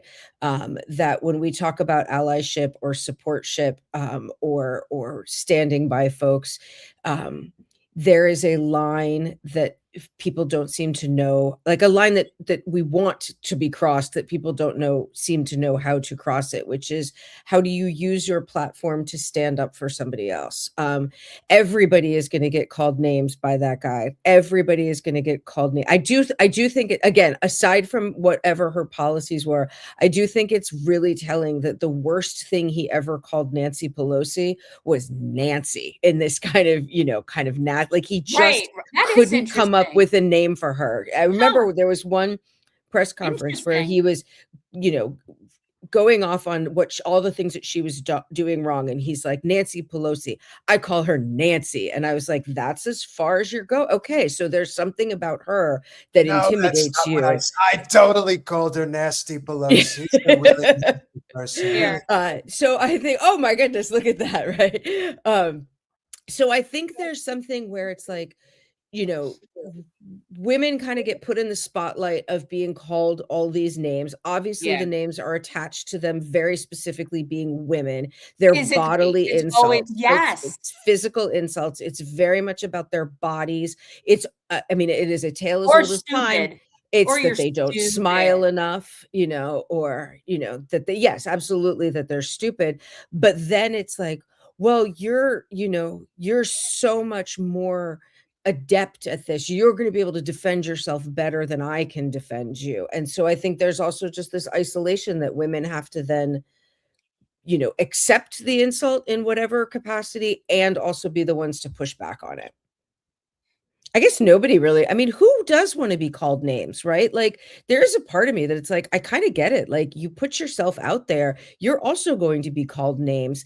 And that just, I mean, that's felt bad since preschool, right? We don't like to be called names. And it's a lot easier to just leave the person being called a name kind of out there on their own. Well, maybe it's easier. I mean, again, maybe I'm just different, but I have accepted the reality that, Jen and I are public figures and that, I do what I do and I have my solo show. And there are plenty of people that call me disgusting stuff, but it's like, that's what you sign up for. If you want to be, if you want to make a difference, you have to accept the fact that you are going to become a punching bag in many respects. And I know that for women, it's even harder because obviously they are the pursued sex. So that's going to become, in that world anyway, it's definitely a bigger problem. The issue at bar here is that there are too many people that take it too far. And we know that. And when things go too far and then no one says anything about it, or, which I still think is the biggest indictment on women within this system, and that is when a woman speaks up. The most obvious example of this, in my opinion, was Tara Reid against Joe Biden. See, these are women that normally would say the worst things about Trump and the behaviors that he would, get himself involved in that are very unkempt, to say the least, if not outright criminal. And yet when somebody like Biden gets accused of it, it becomes this, oh, she's making it up. She's lying. And when that happens, when it becomes so much of a hyper partisan issue for people, like you see the women that defend Trump, these are women that would throw Christine Blasey Ford under the bus. Yes. And yet the women that would come forward and say that, yeah, Trump would actually insert his fingers into young women to test the size of their vaginal region. You see, that's the type of stuff that you can't make up. Like, that's something where somebody clearly had to go through something like that, kept it, and eventually said, yeah, this is what they would do when we were being trafficked, essentially. To anybody who would defend that, I'm thinking, okay, so what you're basically doing is you're defending the system. You do not want to put yourself in a position where you might actually get knocked down a rung on the ladder, maybe several rungs on the ladder, for doing the right thing. See, doing the right thing actually involves risk. You don't want to put yourself at risk because what are you going to do? Become a juggler? It's like thinking about, well, what else do I have to offer? This is why I would never be involved in politics if I was dependent on my livelihood. I could never do that because I'm too honest. So I think it is imperative that people recognize why this system is as broken as it is and why women, I've always said, I could die 100 times. I would come back as a man every single time. Of course. You would not want to walk in a woman's shoes, not for one fucking day. You guys have it so much worse than we do. And the guys who don't realize that, I don't know what you're looking at, gentlemen. You just... Well, and you know what I was thinking about recently, what's really interesting? If all the men disappeared off the face of the earth, like instantly, right? Humanity would exist forever. Humanity would continue to exist forever. If all the women were to disappear off the face of the earth instantly, even if we left behind our eggs, you would end. It would be over. There would be no more people. So it's so interesting how, no, that's just a fact. So I mean, that represents, that's a huge threat, right? And so if we, to your point, exactly what you're saying is here is if all the women disappeared, that is absolutely a way to take down women, to put women in our places, right? When we look at the history of indigenous cultures on this continent and all the colonizers from all the coasts arriving, not just on, our New England East Coast, right? What was seen often, I mean, and also part of the problem here is that we tend to treat indigenous cultures as kind of one homogenous thing, right? But many, they're all different. Yeah. They're all different, right? But many indigenous cultures treated women and men as equal, and in fact revered women, because, as you're just saying, Jen, like, they are the carriers of life, right? Yes. This is an amazing thing that a body can do. And then if you see that and you want control over the land, or you want control over all of these bodies, or you think you are entitled to this land, the most logical thing to do is to take out the women. And that's what we see in this, what became this nation was, how do we systematically destroy these women? Because that's how this can become our land. And there were targeted attacks from the very beginning through today. I mean, what we have today are when young Indigenous women go missing or are murdered, they are throwaway bodies, right? The law enforcement doesn't tend to follow up in the same way as they would for a young white woman, right? If at all, follow up, if at all, let alone with any degree of seriousness. We have seen systematic attacks against our Indigenous bodies since the moment the colonizers landed, and so much of it, from residential boarding schools to kidnapping of children, known as, good Christian adoptions, the Great Scoop, to forced and unknown sterilization, to missing and murdered Indigenous women and girls, is destroy the bodies that carry on life or put them in very strict compartments. It's the control. And emasculate. Who's emasculating men? First of all, let me be very clear. I've said this many times. I love men. I love men. I've raised 2 of them. I like boys of all, like, when I say boys, to me, I think, I think of all men are boys, but like, I like boys. Ask Peter. I like them. I like them. I have no problem with men. Jen's what we're talking about is devaluing and oppressing women. Yes. That's what we're talking about. Right. We can value women and value men. I agree with you. I love my husband. I love my brothers. I love boys. Love them. And I love my stepson. I love my dad. I want to be very clear about something, and I want my boys here to listen. The overwhelming, and I mean the overwhelming majority of women out there that hate men, that say nasty shit about men all the time, let me assure you, probably every one of them has been sexually violated in a very bad way in some capacity. Well, we all have. You go through those types of traumatic experiences, and not only do you go through them, but you seek help, and they tell you to go kick rocks. How do you think they're going to feel? Let me tell you something. If you have not been inappropriately touched, how about forcibly inappropriately touched? You don't want to know what that's like, guys. You don't. I don't know. We've talked about this. I don't know an adult woman that has not been violated. Right. I do not know an adult woman. And so we've all been violated. That's just the way it is. Now, for people who don't like that, then say something about it. Control your own kind, people. And it's like, this is a man thing. And there's also something to be said for the society that we've created through social media, through unrealistic expectations. It is so much harder to be a woman, especially when it comes to your looks and the things that you want to do to either be attractive, feel attractive. And again, there is this lashing out at the world that so many people want to do, because this world is very depressing. It is very sad, and interpersonal relationships are essentially dead. Jen and I now see each other from a very far distance, but in some ways, because of technology, that's the good part of it. But there's also the negative part of it, which keeps people like completely indoors.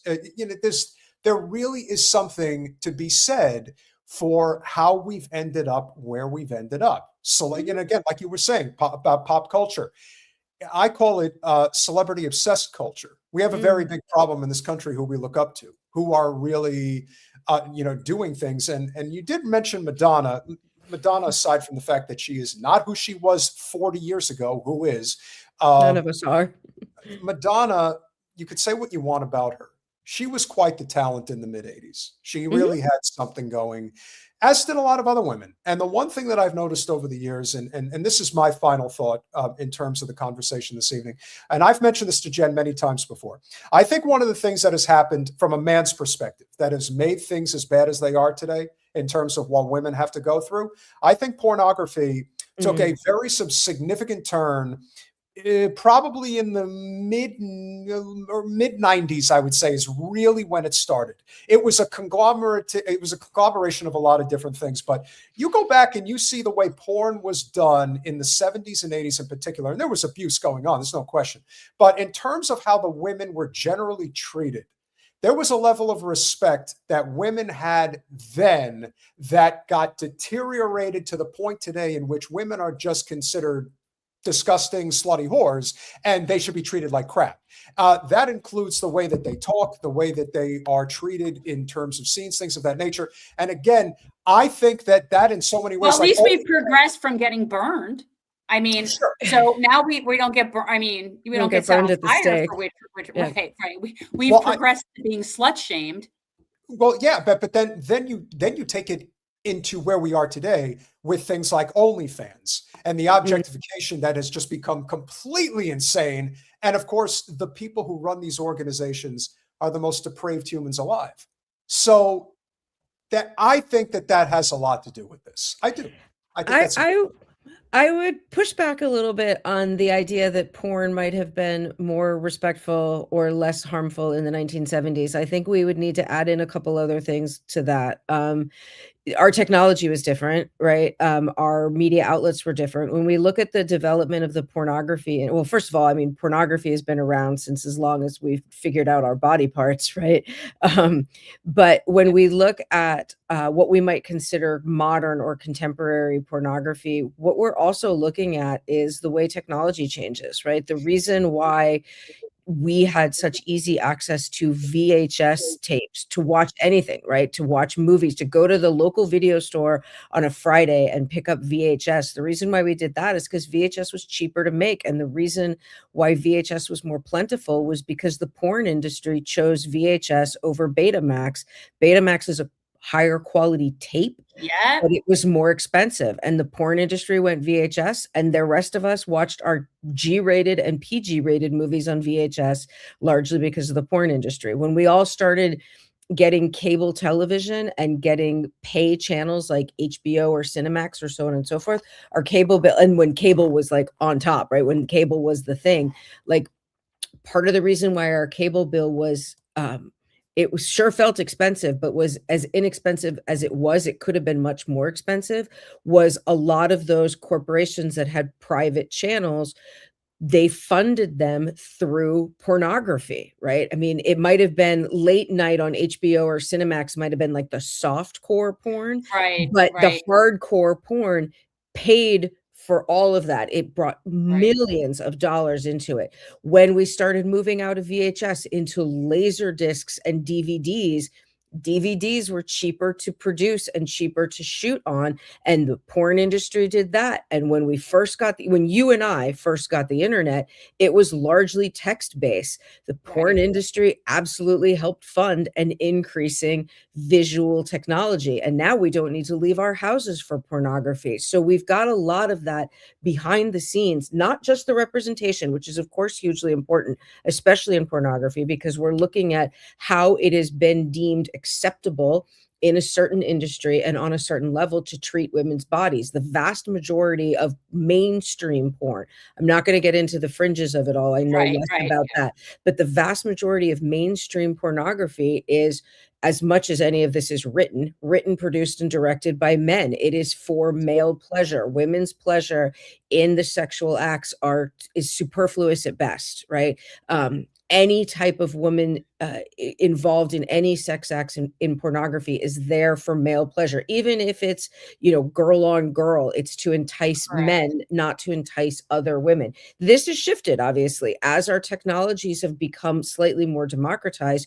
We do have an increase in feminist or LGBTQ erotica, but that's not the mainstream. That's not corporately owned. You have to work harder to find it. It probably comes behind a paywall.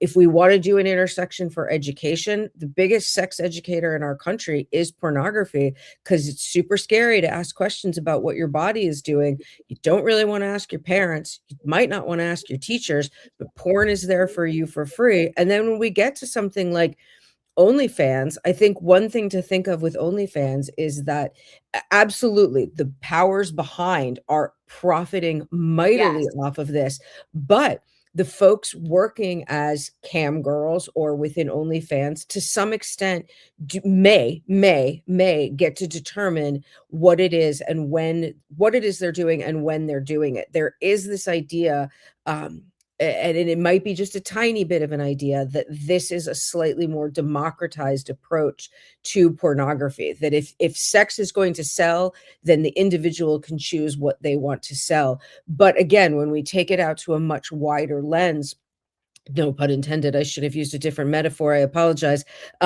is we're looking at a largely male-dominated industry through the male gaze for male pleasure. It doesn't mean that there isn't room for other types of sexual content or more fair erotica.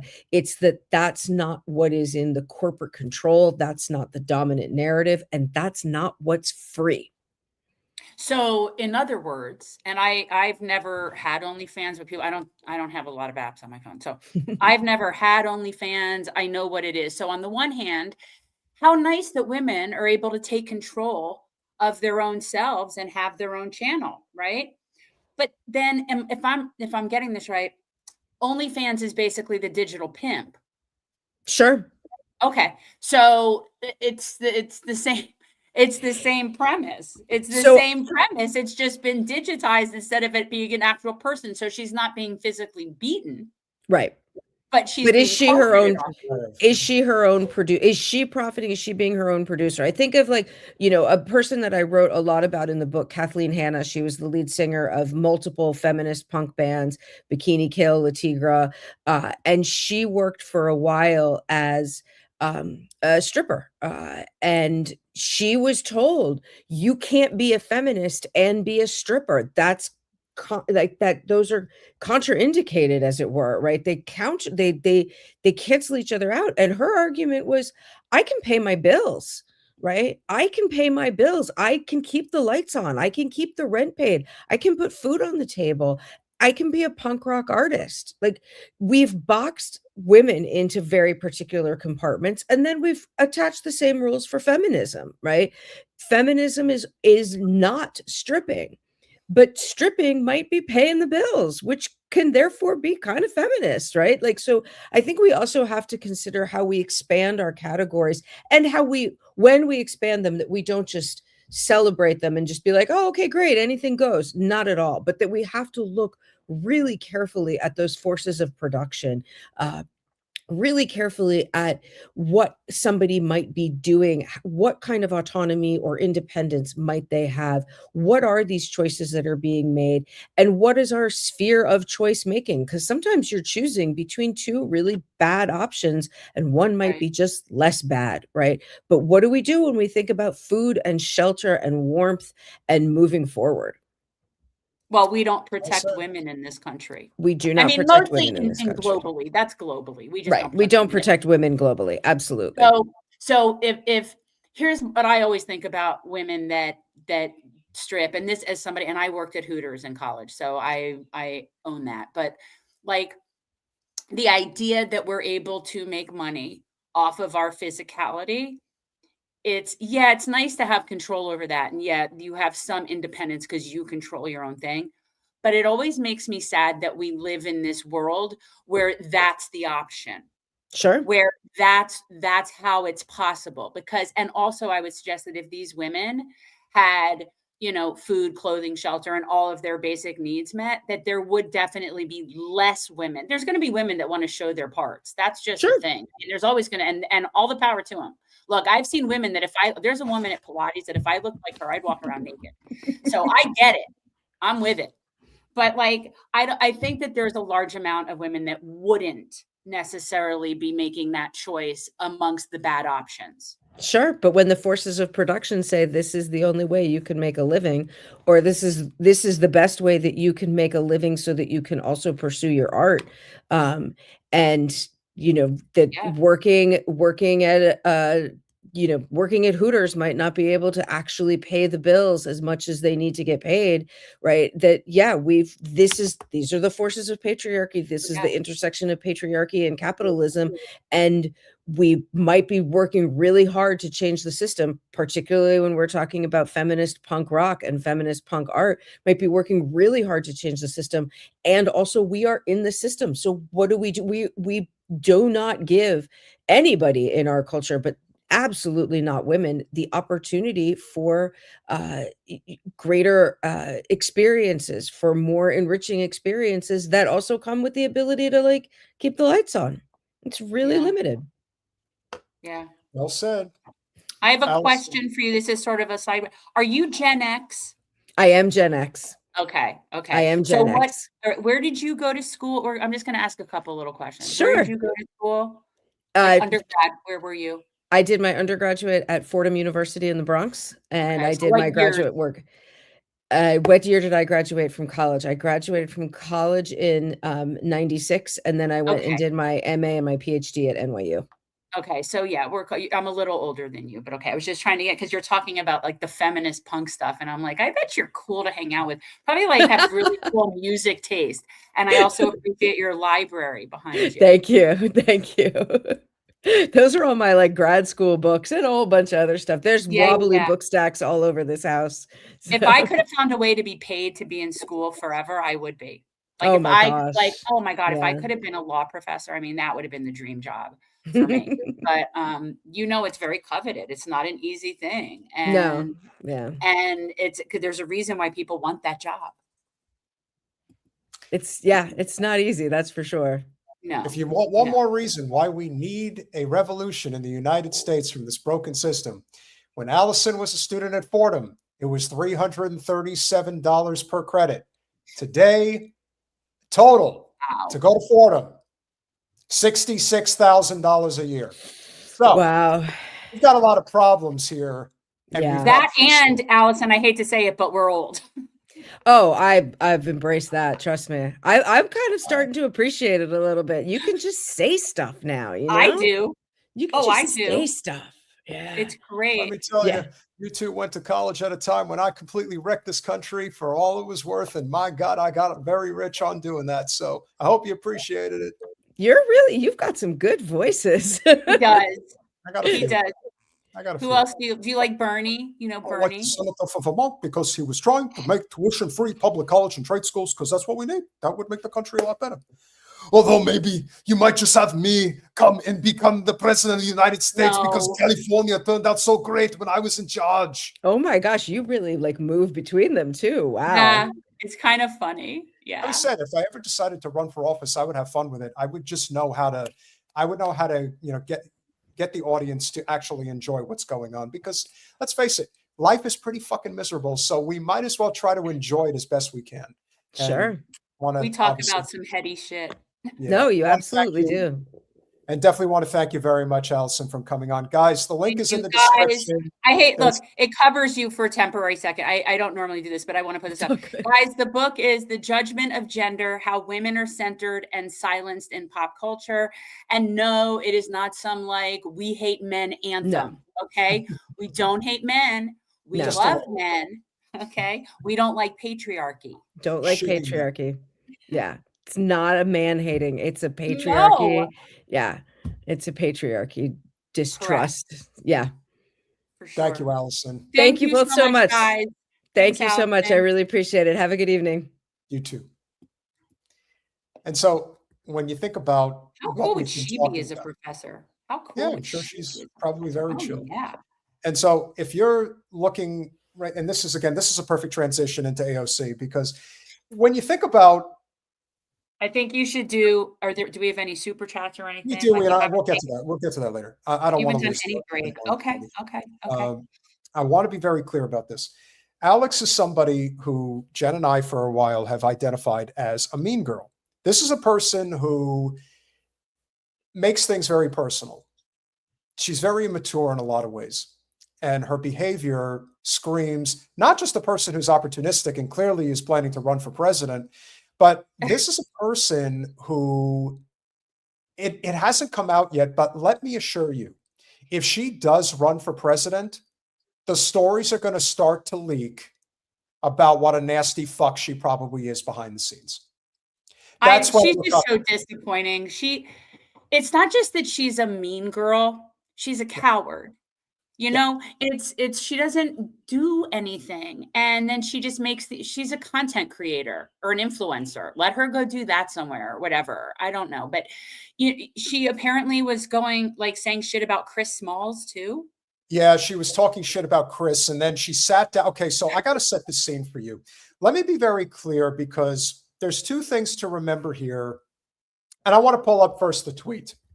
Colin, can I have the tweet, please, from Mehdi Hassan? I'm so disgusted. Screw Alex. Seriously. Okay. So when tweets like this are coming out, you know what she's preparing to do. Colin says it's there. The number of lies being told about AOC, her politics, her views, her record on this website this weekend is insane. Keep in mind, Ryan Grimm took AOC to task this weekend. Which I thought was, yes. And yet he is generally a supporter. So that was, that was some good journalism there. Some self-proclaimed leftists want to undermine and taint the most viable and popular potential leftist candidate for president in 2028. Great job. Mehdi, get her freaking Louboutins out of your mouth. Oh my God. So, all right. First of all, the more Alex does things, says things, it'll be like Kamala. It's the same effect. People will realize she is so out of her league. She is so out of her element. She's so incapable. So there is not going to be a run. What? She's working nonstop for a ceasefire. Whatever. There won't be a run in 28 because she'll poke her head out enough times between now and campaign season where she's not viable. She's ridiculous. And also, what was that other comment that he made about her? Wait, put that back again, please. Put that back again. Colin? Where's the one that you just had up there? Yeah. Okay, the number of lies being told. What are the lies? Self-proclaimed leftists undermine the most viable and I don't understand, Mehdi. Okay. Why are you such a bootlicker? So two things. Number one, if Neera Tanden is singing your praises, that's all I need to know. Who is she singing praises of? AOC. Oh! And I'd rather be liked by David Duke. If you're sitting down with David Axelrod, you're sending the smoke signal out that you're a team player. You're part of the team. But yeah, she's the most grassroots, progressive kid. Let me tell you something. If you go back and look at a half a dozen tweets that Neera Tanden threw at Bernie Sanders in 2015 and 2016, you would think she wanted to murder him and his family. And yet, Neera Tanden is giving a back rub to AOC. Dude. I don't need to see anything else. That just tells me all I need to know. But if you are not convinced that there's something very shady going on here, listen to this.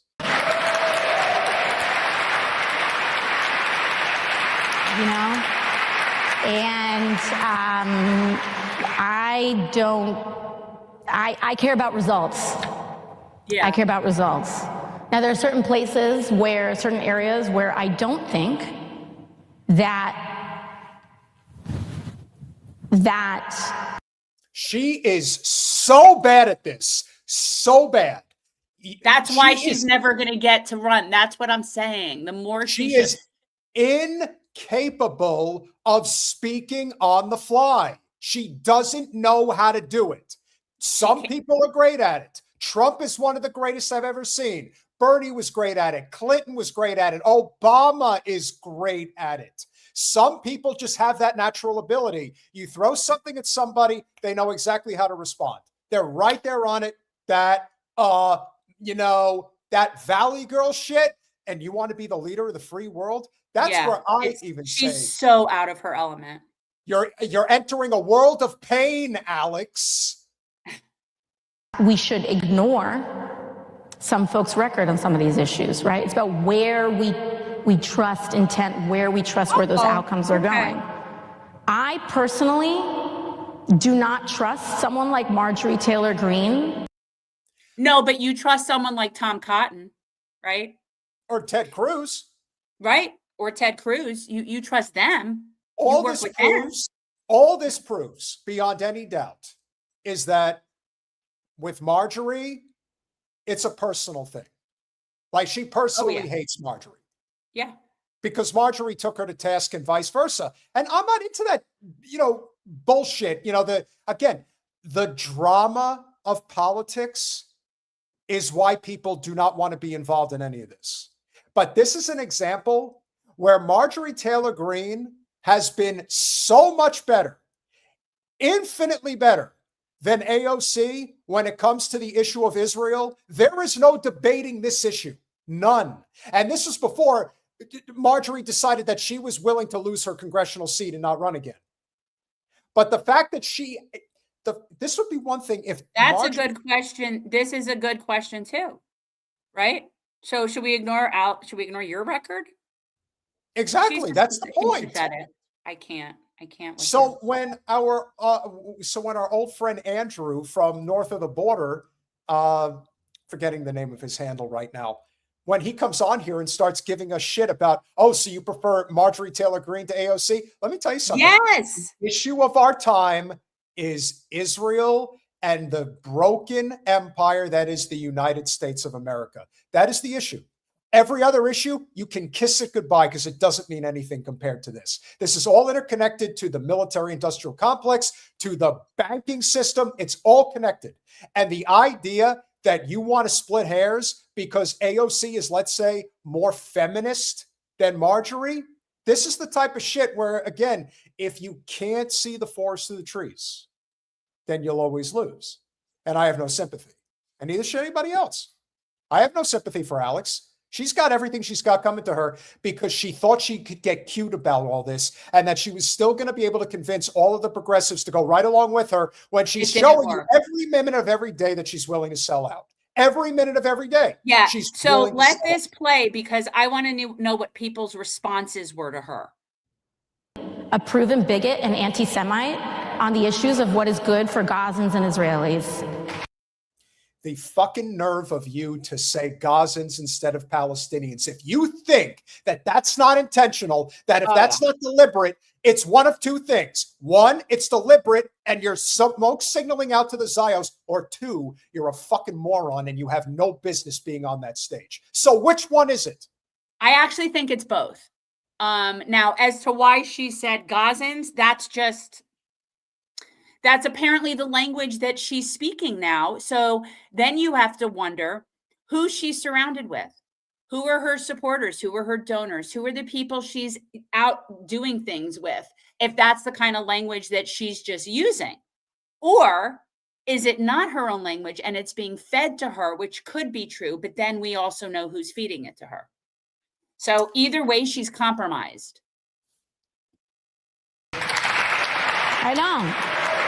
I don't think that it benefits our movement in that instance to align the left with white nationalists. I don't think it serves us. And so I think it's about looking at the context, the place, the results, the outcomes, intentions, and where we think that train would go. But as far as what someone says about me, I could care less. And we all.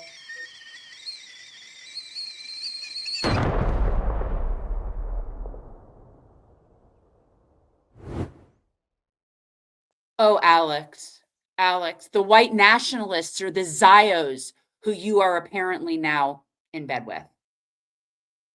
I keep trying to tell people, white nationalists. If you care about the guys marching in Charlottesville with their Confederate flags, heck, even if they were marching with Nazi flags, they have no power.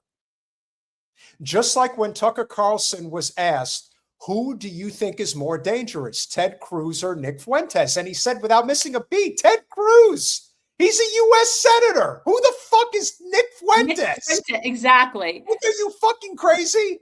And there are Why people is who he really even buy this talking shit. about MTG now that she's not even there anymore? Like, what's the point of her even saying that? Jen, not only that, I thought that this was a response to Marjorie saying something about AOC. AOC did this unprompted. She just decided to bring up Marjorie. So what you're admitting, Alex, is that this stuff doesn't bother me. Oh, yes, it does. Oh, yes, it does. It's on your mind all the time. You cannot escape who you really are. You can't. This is pathetic. This is so pathetic and infuriating. You know what this reminds me of, Jen? Na, na, na, na, boo, Yeah, boo. she's one of It's those. that. She It's is. that. She's one of those girls. She Absolutely. most certainly is. 100%. I think it's really about what our outcomes are. And to be honest, there are some areas where things will not get done if they're partisan because they are anti-establishment. There is bipartisan consensus on keeping and protecting stock trading in Congress. And so it's going to require massive bipartisan consensus of people willing to come together across those differences to get it done.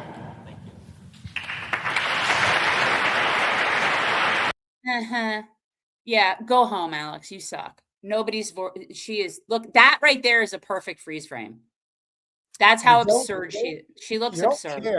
You don't care about insider trading because you are a brand. You have a multi-usage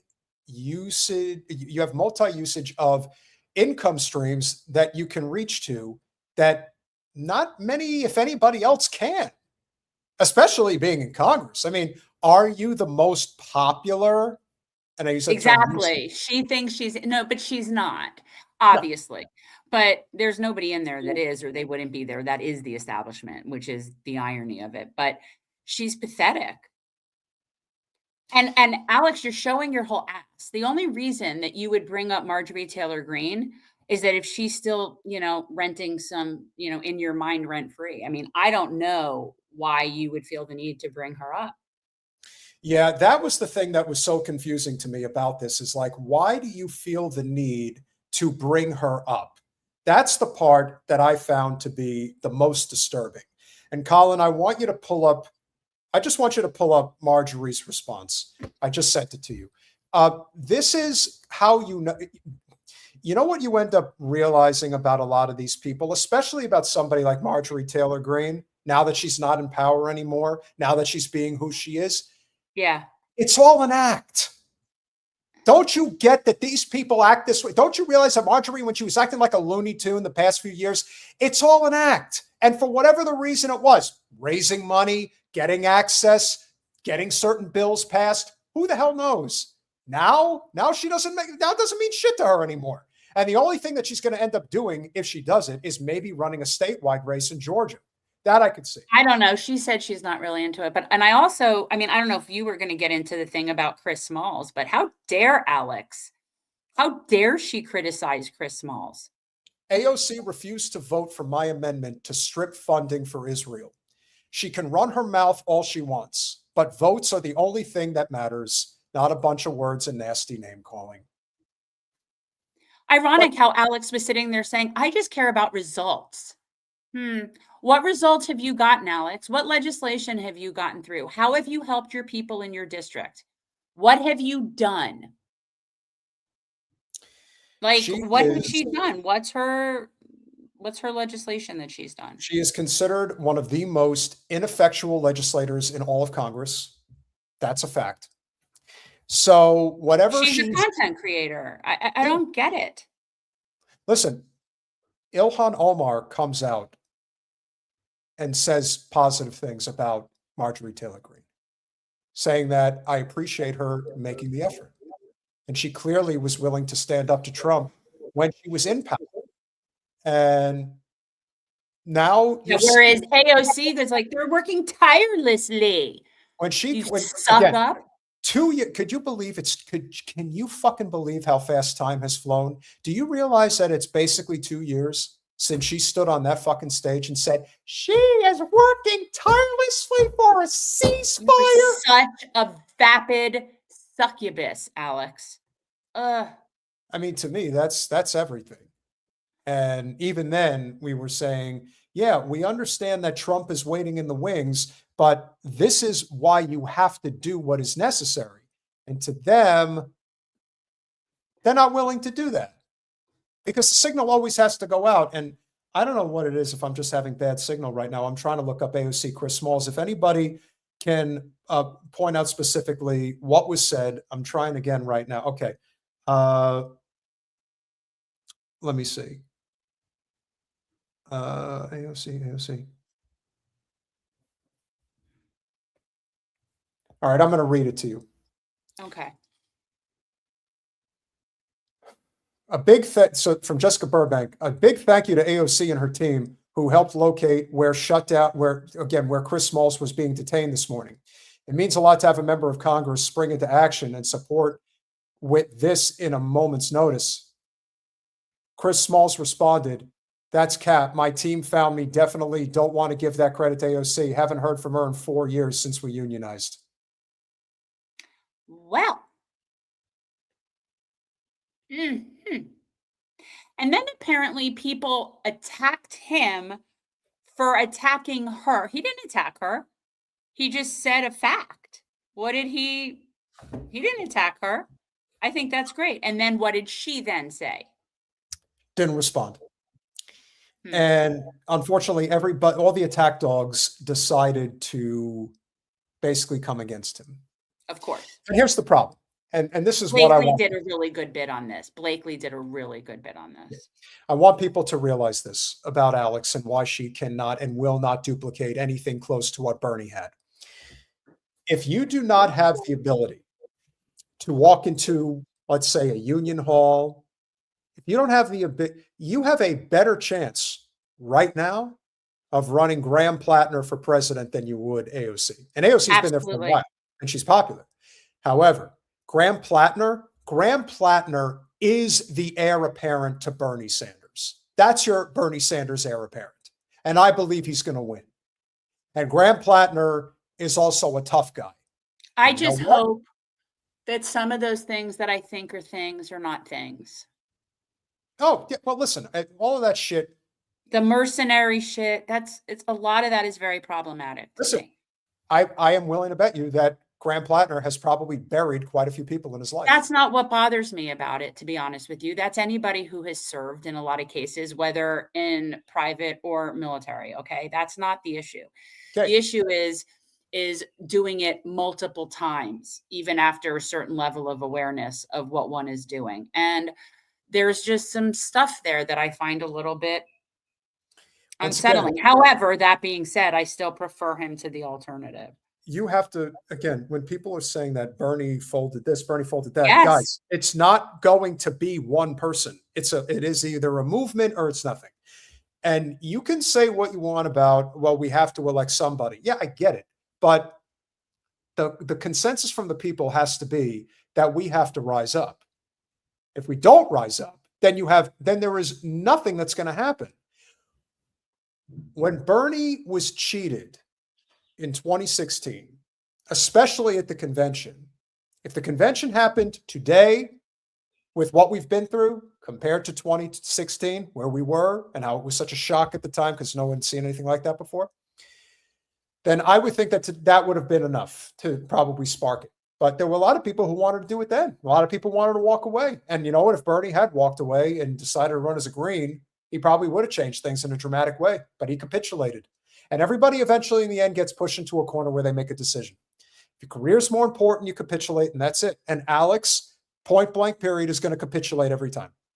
The best hope you have right now, I kid you not, is going to be in less than 24 hours from now, you will know. Because if Thomas Massie is reelected to the U.S. Congress, which I am damn sure hoping that he is, that's the best bet that you have for somebody running for president who might actually do it on principled grounds, who might not actually break precedent. He might actually build a nationwide movement, not a movement that obviously a lot of people would be enamored with, but he is at least somebody who is not going to cave to the machine. If he hasn't caved now in light of everything that he's been going through over the past several months, several years, then he's not going to do it after this. He will be so fucking emboldened, as should everybody else. Because again, if you can beat the machine, at this level, it could be done. Will he team up with somebody like Ro Khanna? I don't know. But what I do know is that if you're holding out hopes for anybody who is going to stand up to the machine, that's your best bet. So we'll see. Time will tell. If we do not stand up, we are going to end up in a situation, especially when we keep talking about our constitutional rights being eroded left and right, and this does not end, but it's going to keep getting worse. So over with our friends in the UK, this is what happens when you don't defend your constitutional rights here in the United States. Could we take some details from you? Obviously, it's going to be going to look at this incident. I want to, so you telling me what's been said? What did the text message say? So we've been informed by a member of public on that train. Right. Described yourself and said that you allegedly made reference to the Holocaust. So obviously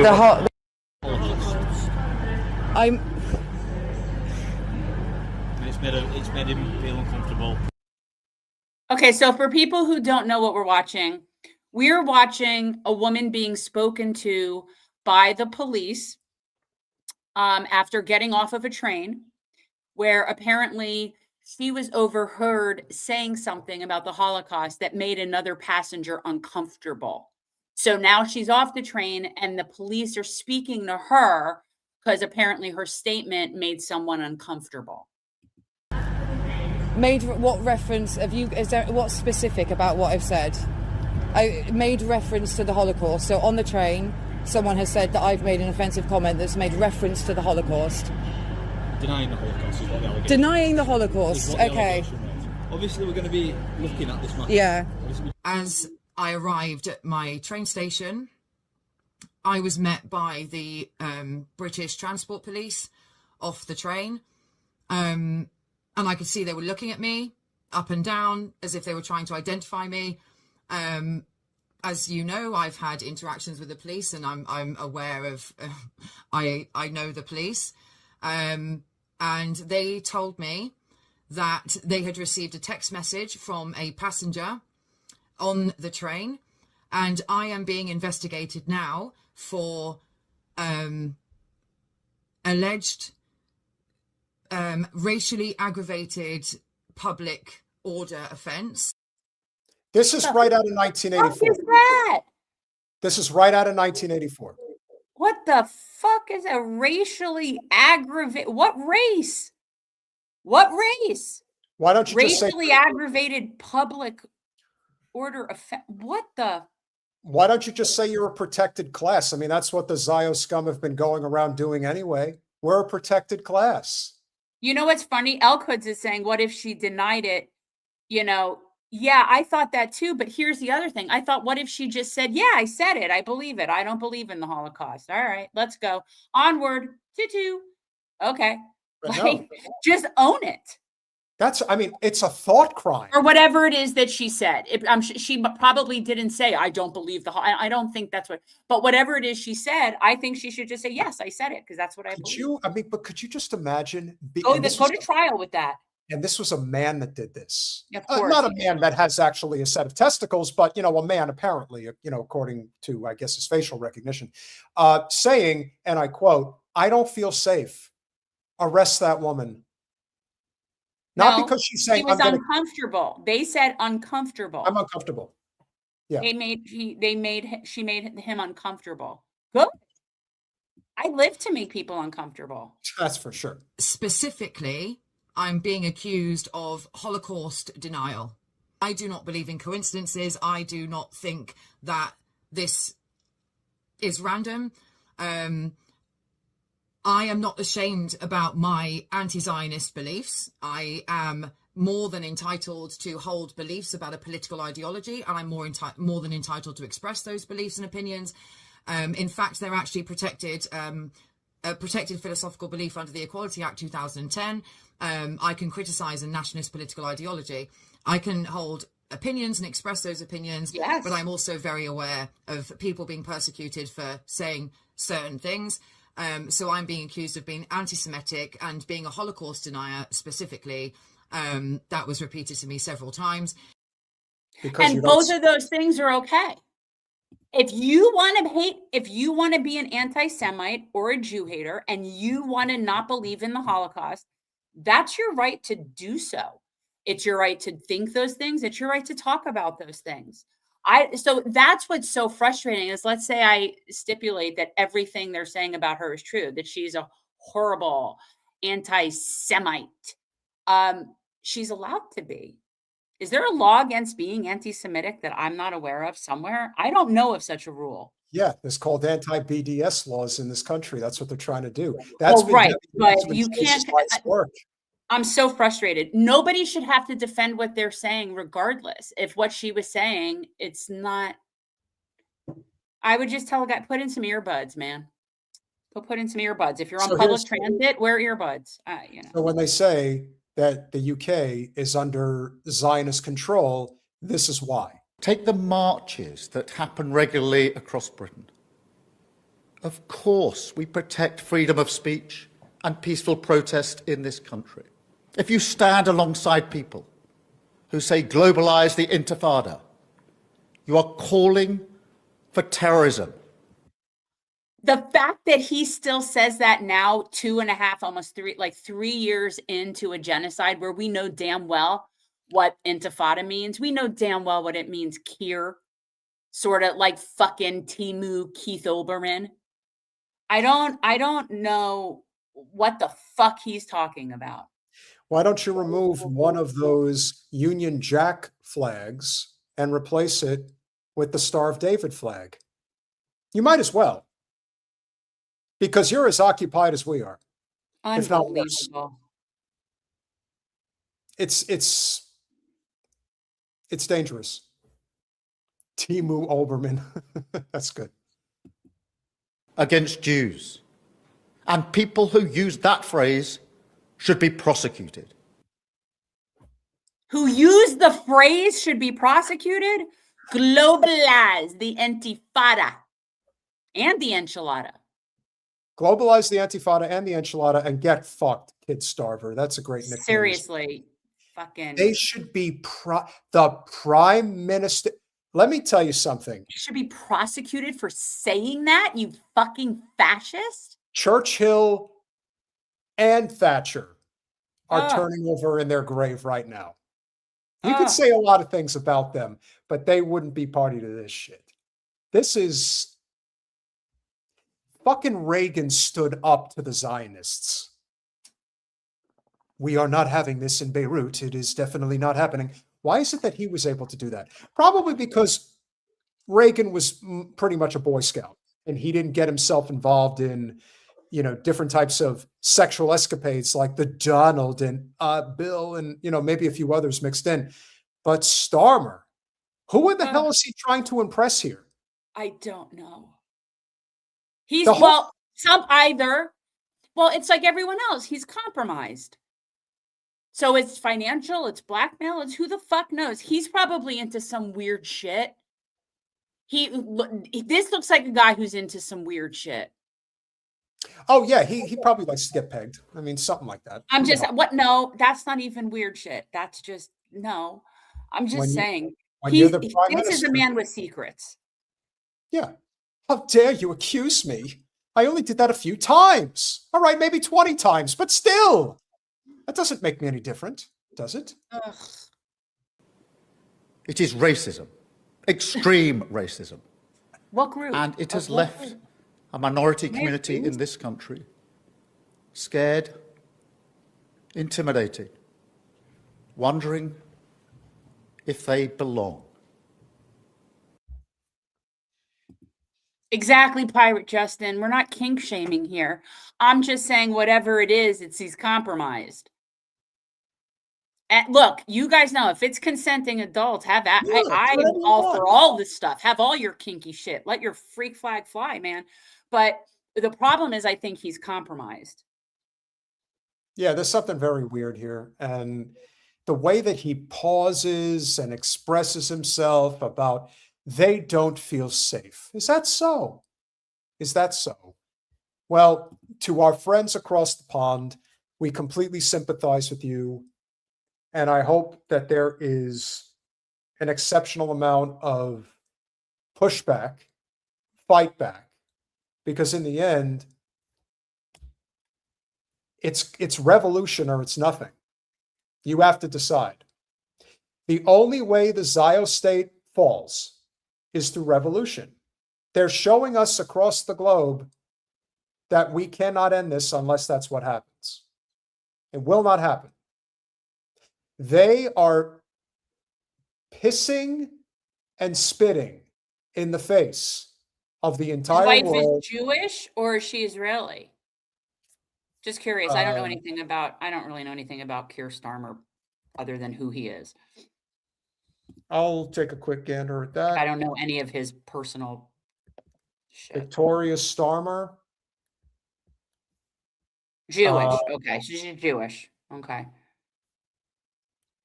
No, But- he's just compromised. He comes off as compromised. He also comes off as someone who's very afraid of something. Mhm. He comes off as somebody who's under someone's boot. Now, whose boot that is, I don't know.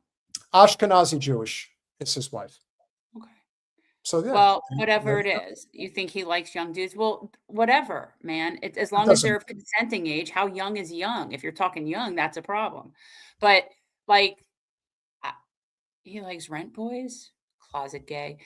The closet gay thing is a problem for me. It always has been. It's one of the reasons I never liked Charlie Crist. I have this thing about people that if you're not living your truth or you appear to not be living your truth or you appear not comfortable in your own skin and whatever, I don't want someone like that in charge of shit. So that's that. Okay. That's So it. there it is. All There right. it is. All right. That's what matters. They replaced Corbyn and they got Starmer. They got a yes man, and that's the way it is. But we can't allow ourselves to think that we were going to have a show and not show some more wonderful examples of how the Zios are just they're not being well received in a lot of places. It is time for the Zio Hunter. We're going to show one in the States, and then we're going to show one abroad. Here's from a coffee shop, and I believe this one is California. I said it's a meeting. Yeah. You want to film me? Go ahead. Oh, Montreal. Excuse me. This is Montreal. You're so mighty with the cameras. What do you do for a living? Say it again. What do you do for a living? Say it again. I'm Israeli. I don't give a shit. Fuck you. Love it. Yeah? Fuck you. Do something. Fuck you. Fuck Israel. Oh, yeah? Fuck the idea. Oh, yes. Bitch. You know where there's a lot of parking? In Gaza. You know what? See, when you talk like that and you get on camera and you start talking like that, you're going to be in a lot of trouble. Like, a lot. I want to see how this ends up. I hope it's good. Genocidals are? Genocidals, yeah. You know what rapists are? Israelis. Why? Now you're crying. Oh, yeah, I'm crying. Now you're crying through, yeah? I will eat you. Yeah, eat me. He's a piece of shit that said a bunch of terrorists sitting down over here having a meeting. If you guys don't get out of now, I'm calling the cops right now. Please get out of my restaurant. Fucking terrorists. Fucking terrorists. Sorry, you know me. Out of my restaurant. Only terrorists are Israelis are terrorists. Yeah, exactly. Yeah. Exactly. My friend. What I would I'm do not to your you. friend. Exactly. Get out of my face. Fuck you. You see, now what you have to understand is that when he's saying, my friend, what I will do to you, he's basically saying, I'm above the law. I could fucking kill you and nothing is going to happen to me. That's what he's saying. That's why he's talking like that. Am I wrong? No. And I don't know this. I'm not sure what this, like, I didn't see it, so I don't know how it ends. I'm curious. I'd like to see him have his ass. Do I drop him? Do I drop him? Do I drop him? Simon, or do I not drop him? how many times do you think I put this guy in my pocket? How many times? More. How much more do you think I make than them? 10 times? 20 times? Fuck you. Fuck your money. Fuck your daddy's money. Israel.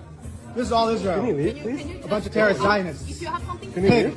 Racist. Don't touch me. Please leave. Please leave. Don't touch me. Please leave. Don't touch me. Piece I want to order a coffee. Terrorist piece of shit. I feel sorry for your dog. Guys, out of my restaurant immediately.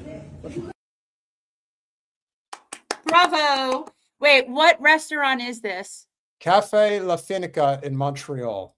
Okay, guys, everybody needs to patronize Cafe La Finca if you are in Montreal. Yay them. Bravo. He didn't get his coffee. He really wanted it, I'm sure. Go somewhere Whatever. else. I would have rather seen him get his ass kicked, but okay. Not Well- getting coffee will suffice. That's a start. But here's what happens in less civilized places. Okay, no. And I also want to point out, this is what you're going to put up now is where, Brazil? This is Bangkok. Okay, Bangkok. Okay. So this is what happens. This is an Israeli woman picking a fight with a woman in Bangkok.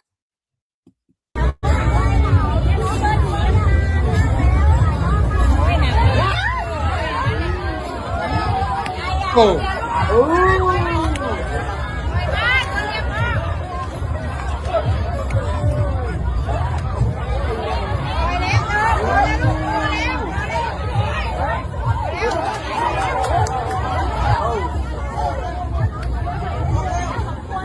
Oh, run home. Run home. Let me tell you, that is a shortened version. You go, Bangkok ladies. You go. And that was a shortened version of that clip, because what actually happened was she was like chasing this woman, harassing her, flashing. I don't know if she was like flashing her star or just, basically saying, I'm Israel High. I'm Israel High and all that shit. And then like you could see, that's why a whole bunch of other people were, basically saying, okay, if she freaking hits her, we're all gonna take her down. Exactly. Not Bangkok, Bangina, man. Those ladies were not having it. Exactly. And as we've often pointed out, these Zios have a tendency to run in packs. And now they basically got their comeuppance. They weren't, able, it did not work out for her the way that she thought it would. And that in some ways is very satisfying, because these guys are just terrible people. I have one complaint about the women in that video. What's that? The hair pulling. Oh, you don't Why like the are hair they pulling? pulling hair? Why are you guys fighting like that? Come on. Is hair pulling considered bad? It's just not, I mean, why, yeah. Let me ask you, Peter, when you get in a fight, do you pull hair? No, it's not a guy thing to do, but it's just not. It's a bad look. It's a bad look. I'm just saying, like, if I'm getting in a fight with somebody, I'm not pulling their hair. No, I'm just gonna break their ribs. I mean, that's basically the whole point. Make it so that I know hair pulling is bad. You're right. It's because it's there and it is an easy way. And actually, as women, you want to know something that we're taught as women? Do you want to know? In terms of not being preyed on, is that we should, when you walk around with a ponytail, especially on places like public transit, or if you're walking around, be careful if you're walking around with a ponytail, because it is an easy way for someone to grab you. And that is one of the things that as women we're taught. Did you know that we're taught that? No, I didn't know that. Just like we're taught to walk with our keys between our fingers, just like we're taught to look under cars as we're walking through a parking garage, all those things that we're taught. So yeah, ponytail is one of it. Correct. It's true. And so I have one more that I do want to show, because I think that this is this is not a violent one, but it's an example of what is coming for these people. It is a small example, especially because what we're noticing, and this is something you guys got to pay close attention to. What the Israelis are doing is that they're going to third world countries. They're trying to go, again, we saw what happened earlier with Hondurasgate. We know that their intention is to take over parts of Argentina. They're going to try and do the same thing in Cyprus. They're going to do the same thing in the Philippines. And this is an example of why the locals are kind of banding together now, where they're saying, we have to do this. Our government's not going to stop it, because they're going to get bribed. They're going to be given an ungodly amount of money to allow them in here. It is incumbent upon us to stop it. Again, it's happening in Kenya. They can't stop them from coming in, but they can make it miserable for them to be there. Yes, to the point at which they're not going to want to be there. Correct. As you said, they will not have a moment's peace. And so, Colin, if I can get that last clip real quick. This is, to me, this says it all. Like, it really does. So, out. Don't sit there. Why? Just myself, I'm not accept for your country people here. That's what we're doing. No. I don't welcome. Whoa, you're kicking out my wife and kids? Free Palestine. We just welcome the human, animal, even dog and cat only. Anything else? Anything else you want to say? Welcome human and dog. Yes. We welcome human and dog and cat only, is what he's saying to this pig. And you're Actually, not- you're not- pigs aren't bad. Pigs are not bad.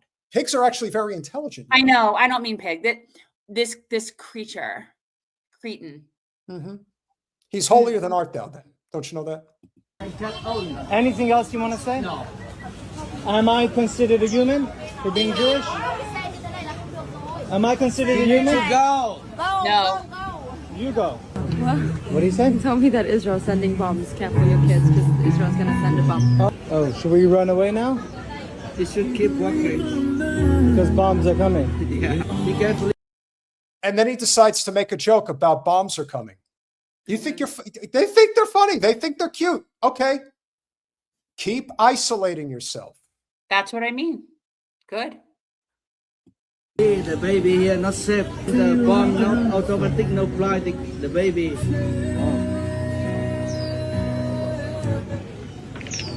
Where you come from? Palestine. And then he says that to basically be a dickhead. Right. Where do you come from? Palestine. Mm-hmm. And then so he says, "Are you Palestinian?" Mm-hmm. Yeah. Oh, good. Welcome. Free Palestine. Free Palestine? Where? Yeah. Around the world. Yeah. That's a great sign. Is this your son? Is this your mother? I don't care. You, who are you? We don't care. I don't care about you. Crazy. This business over here. Yeah. Like anybody would ever I'm know making what a that picture. No one business come to your is shop. on that street. And whoever comes to Vietnam, never, ever step foot into this shop. Actually, Good. They don't want you here. Actually, let's see. What is the name of this shop? Don't threaten them with a good time. It said Railway Tuan. This is Cafe? what's very interesting about these places in places like Southeast Asia, guys. Believe it or not, there are trains that come right up to you, like by your side when you're sitting in these little street vendor type shops. In Southeast Asia, all over. It's Thailand, Vietnam, China. You will find shops like this that are right there on the street. This is like going into those hole-in-the-wall places in New York City in like Chinatown. And the food, I have no doubt, is excellent. So Railway Tuan Cafe, if you happen to be I don't even care if the food's good. I don't care if the food's good. Go there anyway. Go get something. Yeah, I agree. But does this guy really think that by telling people not to go there that they're going to listen to him? No, actually, what's going to happen? You're going to threaten him with a good time. You're going to keep all your fellow Israelis away from him. That's exactly what he wants. Good. If an Israeli says not to go there, then that means that that is exactly where you go to get your cuisine. We have a habit of this, and we're making it a habit because we know how depressing these stories get. Jen even tells me on a regular basis, I don't know what to talk about because everything is so bad, topsy-turvy. Yes, we realize that. And we also realize that what we covered recently regarding Hind Rajab has, without question, been a story that was sabotaged deliberately by the powers that be, including, I just want to point out the name of this organization. It's not part of the story, but the name of the organization, it's crap. I don't have it in front of me right now. But, okay. So Hind Rajab's documentary was sabotaged by Hollywood Zionists from being able to win the Oscar for Best Foreign Film. The BAFTAs. But at the BAFTAs, the tables were turned. And this happened the other night. BAFTA goes to Gaza. Doctors under attack. Yes. These are the findings of our investigation that the BBC paid for but refused to show. But we refuse to be silenced and censored. And we thank you. Thank you. We also want to dedicate this award to Jabba Badwan and Osama al-Ashi, the two journalists on the ground who made this film for us. Just a question to the BBC. Given that you dropped our film, Will you drop us from the BAFTA screening later tonight? Ooh. Oh, I also have some other good news. Tiago Abia, the Brazilian, and the Spanish flotilla, I forget the men from Spain, people, forgive me. The two remaining activists from the flotilla are back That's home. great. Yes. I cannot remember his name. Spanish man, silver fox looking. I don't know. Anywho. Let's pull it up real quick from Al Jazeera. I was thinking about Haaretz, but no, I don't want to give them the satisfaction of us reading their article. So let's read it from one that has been pretty good to us. And no, I know Tiago. I know that. I know him. I couldn't remember the other guy's name. The one. Yes, I know who Tiago is. The other one. Gaza filmmakers slam BBC after shelved documentary wins BAFTA. We refuse to be silenced and censored, journalist and presenter Ramita Navai says while accepting the award. Good. Good. Good.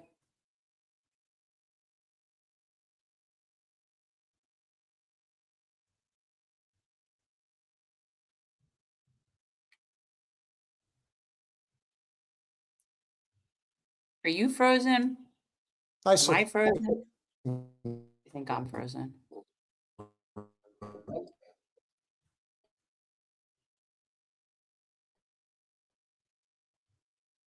Good for them. It's Peter frozen, by the way. It was Peter frozen. Okay, I thought is, it was yeah. me. Okay, Peter, you were frozen for a bit. He might still be.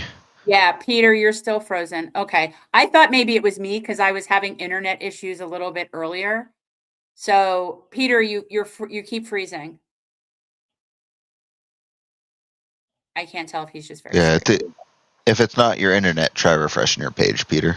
Yeah, you got to refresh. All right. Unfortunately, I can't share that article. Colin, do you want to pull it up?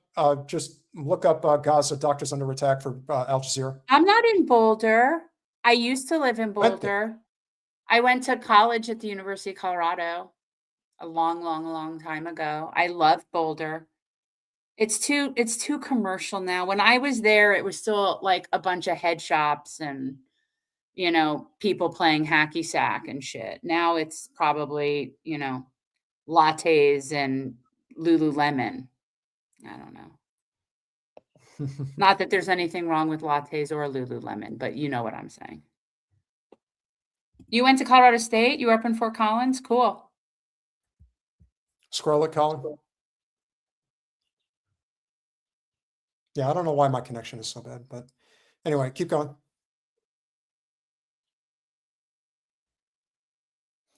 The documentary, which features firsthand accounts from Palestinian health workers in Gaza, was honored at London's Royal Festival Hall nearly a year after the BBC declined to broadcast it, citing concerns over partiality. No, what happened was the Zionists got to you, and they told you not to air it, and you listened. That's all. Accepting the award, executive producer Ben DePere thanked the journalist behind the film before directly addressing the BBC, which aired the BAFTA ceremony on BBC One with a delay of more than 2 hours. Finally, just a question for the BBC. Given you dropped our film, will you drop us from the BAFTA screening later tonight? At that point, they probably didn't have any choice. Journalist and presenter Ramita Navai also criticized the broadcaster during her speech, citing findings from the documentary's investigation into attacks on Gaza's healthcare system. Hey, AOC, are these Gazans or Palestinians? Just saying. There's no such thing as a fucking Gazan, Alex. These are the findings of our investigation that the BBC paid for but refused to show. But we refused to be silenced and censored. Thank Channel 4 for showing it. Navai said that more than 1,700 Palestinian doctors and healthcare workers have been killed. 1,700 doctors.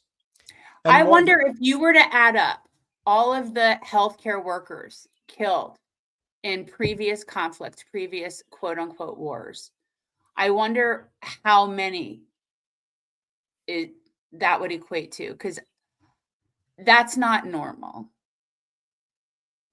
And the BBC, you're garbage. You're shit. She dedicated the award to Palestinian medical workers being held in Israeli prisons.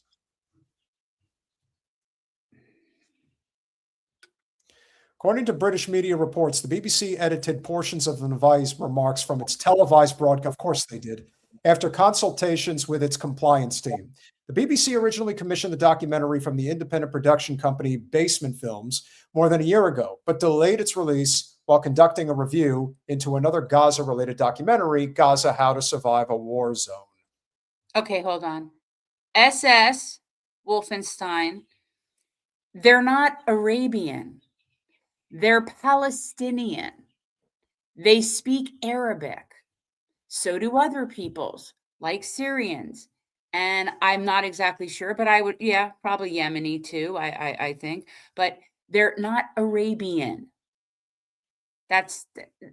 They're Palestinian, please. All right.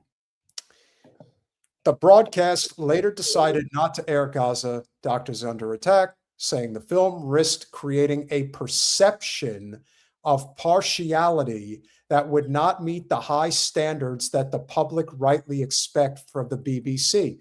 You mean the Zionists in Britain don't feel safe? Why don't you call the thought police while you're at it? I'm so disgusted. Speaking backstage after the BAFTA win, DePere praised Gazan journalists Jabir Bodwin and Osana al-Ashi, who contributed footage for the documentary, saying the team woke up every day wondering if the two journalists on the ground were still alive. SS Wolfenstein, Jordan, Transjordan, is it a real place? It's not a real place. They're all people from the Levant. That's a made-up thing where we drew a line. Syria is a real place, although it should be a lot bigger. Palestine's a real place.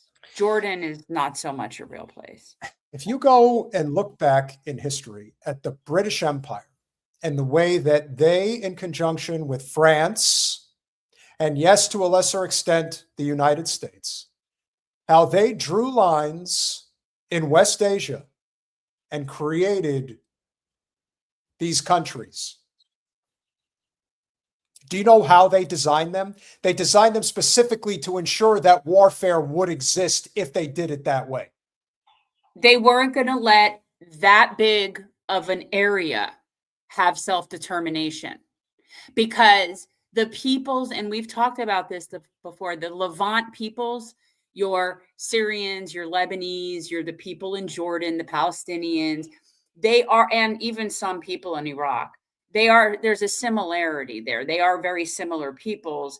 And a long, long time ago, before they drew up the Sykes-Picot Agreement, before the UK and France drew lines and just made shit up, they actually polled different villages in that region after the Ottoman Empire. They actually polled Christians and Muslims and Jews in different villages in that region. And overwhelmingly, they wanted to be what would have been called Greater Syria.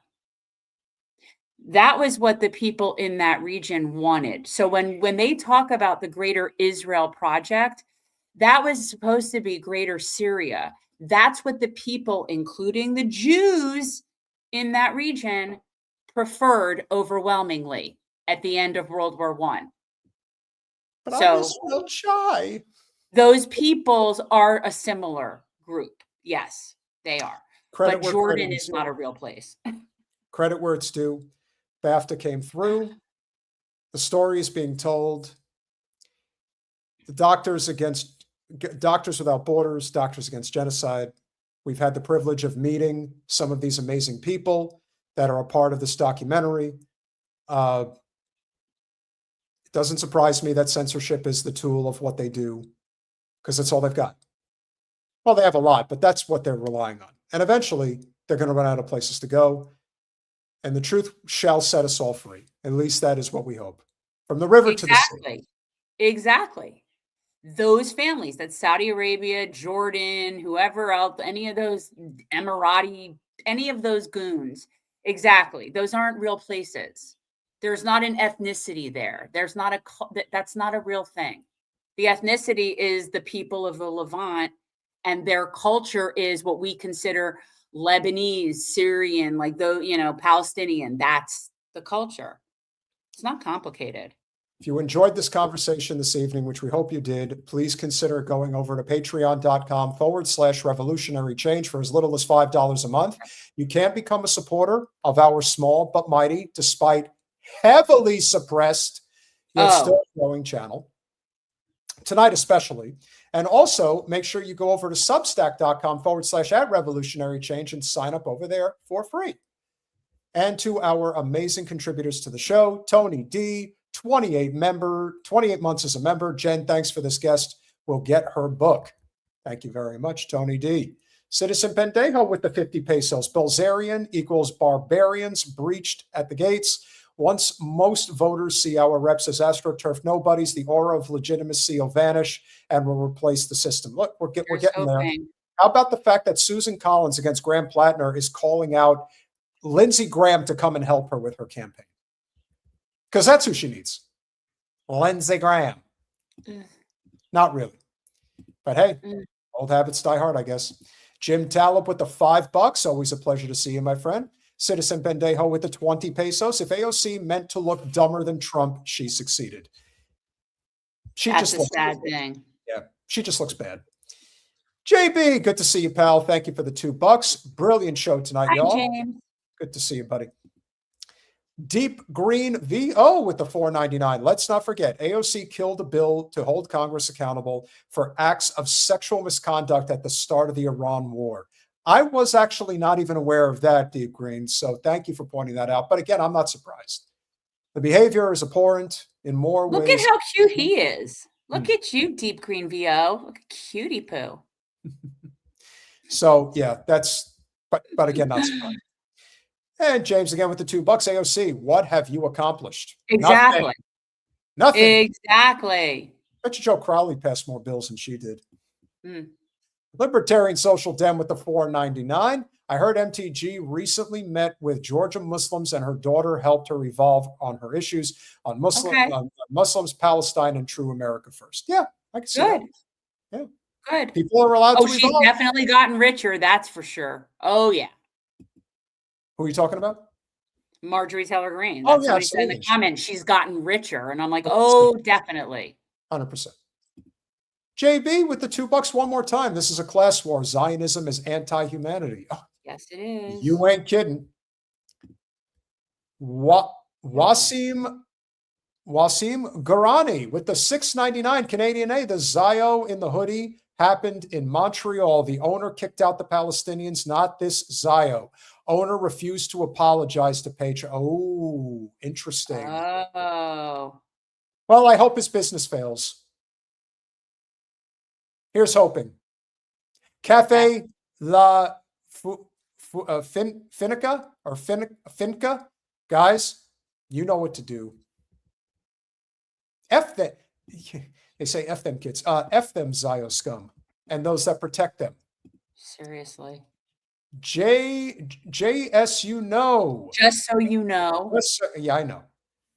I now know. Just so you know, thank you for becoming a YouTube member. We really appreciate it. And again, we appreciate all of you for helping our channel continue. This one's good. AOZ. AOZio, I guess. AOZ. And of course, substack.com/revolutionary change and patreon.com/revolutionary change. Jen, what do we have coming up on Thursday? Oh, my birthday. I don't know. Guys, It's so anticlimactic for me. I'm never into my birthday. If I can't use, I don't know. I'll invite my parents to come on again if they, assuming they can figure it out. We'll have some friends show up. We'll have a nice. We can. If there's people you think that would be fun, if there's, I don't know. Like I'm not good at planning something like that, but I don't know. You want to, guys? You want to see my parents? Yeah, I could get them to come on. And I know I really don't do anything. I don't. The only thing I really do like on my birthday, which I kind of like on any day, is cake. So That's really the only thing I really like, is to make sure I have some really good cake. And I don't know what that'll be, because I live in the boonies now, so we'll see. Smash that like button, share, subscribe, do all those things we ask you to do. We love you all. We appreciate you all. We will see you Thursday for Jen's birthday. Free Palestine. Good night, guys.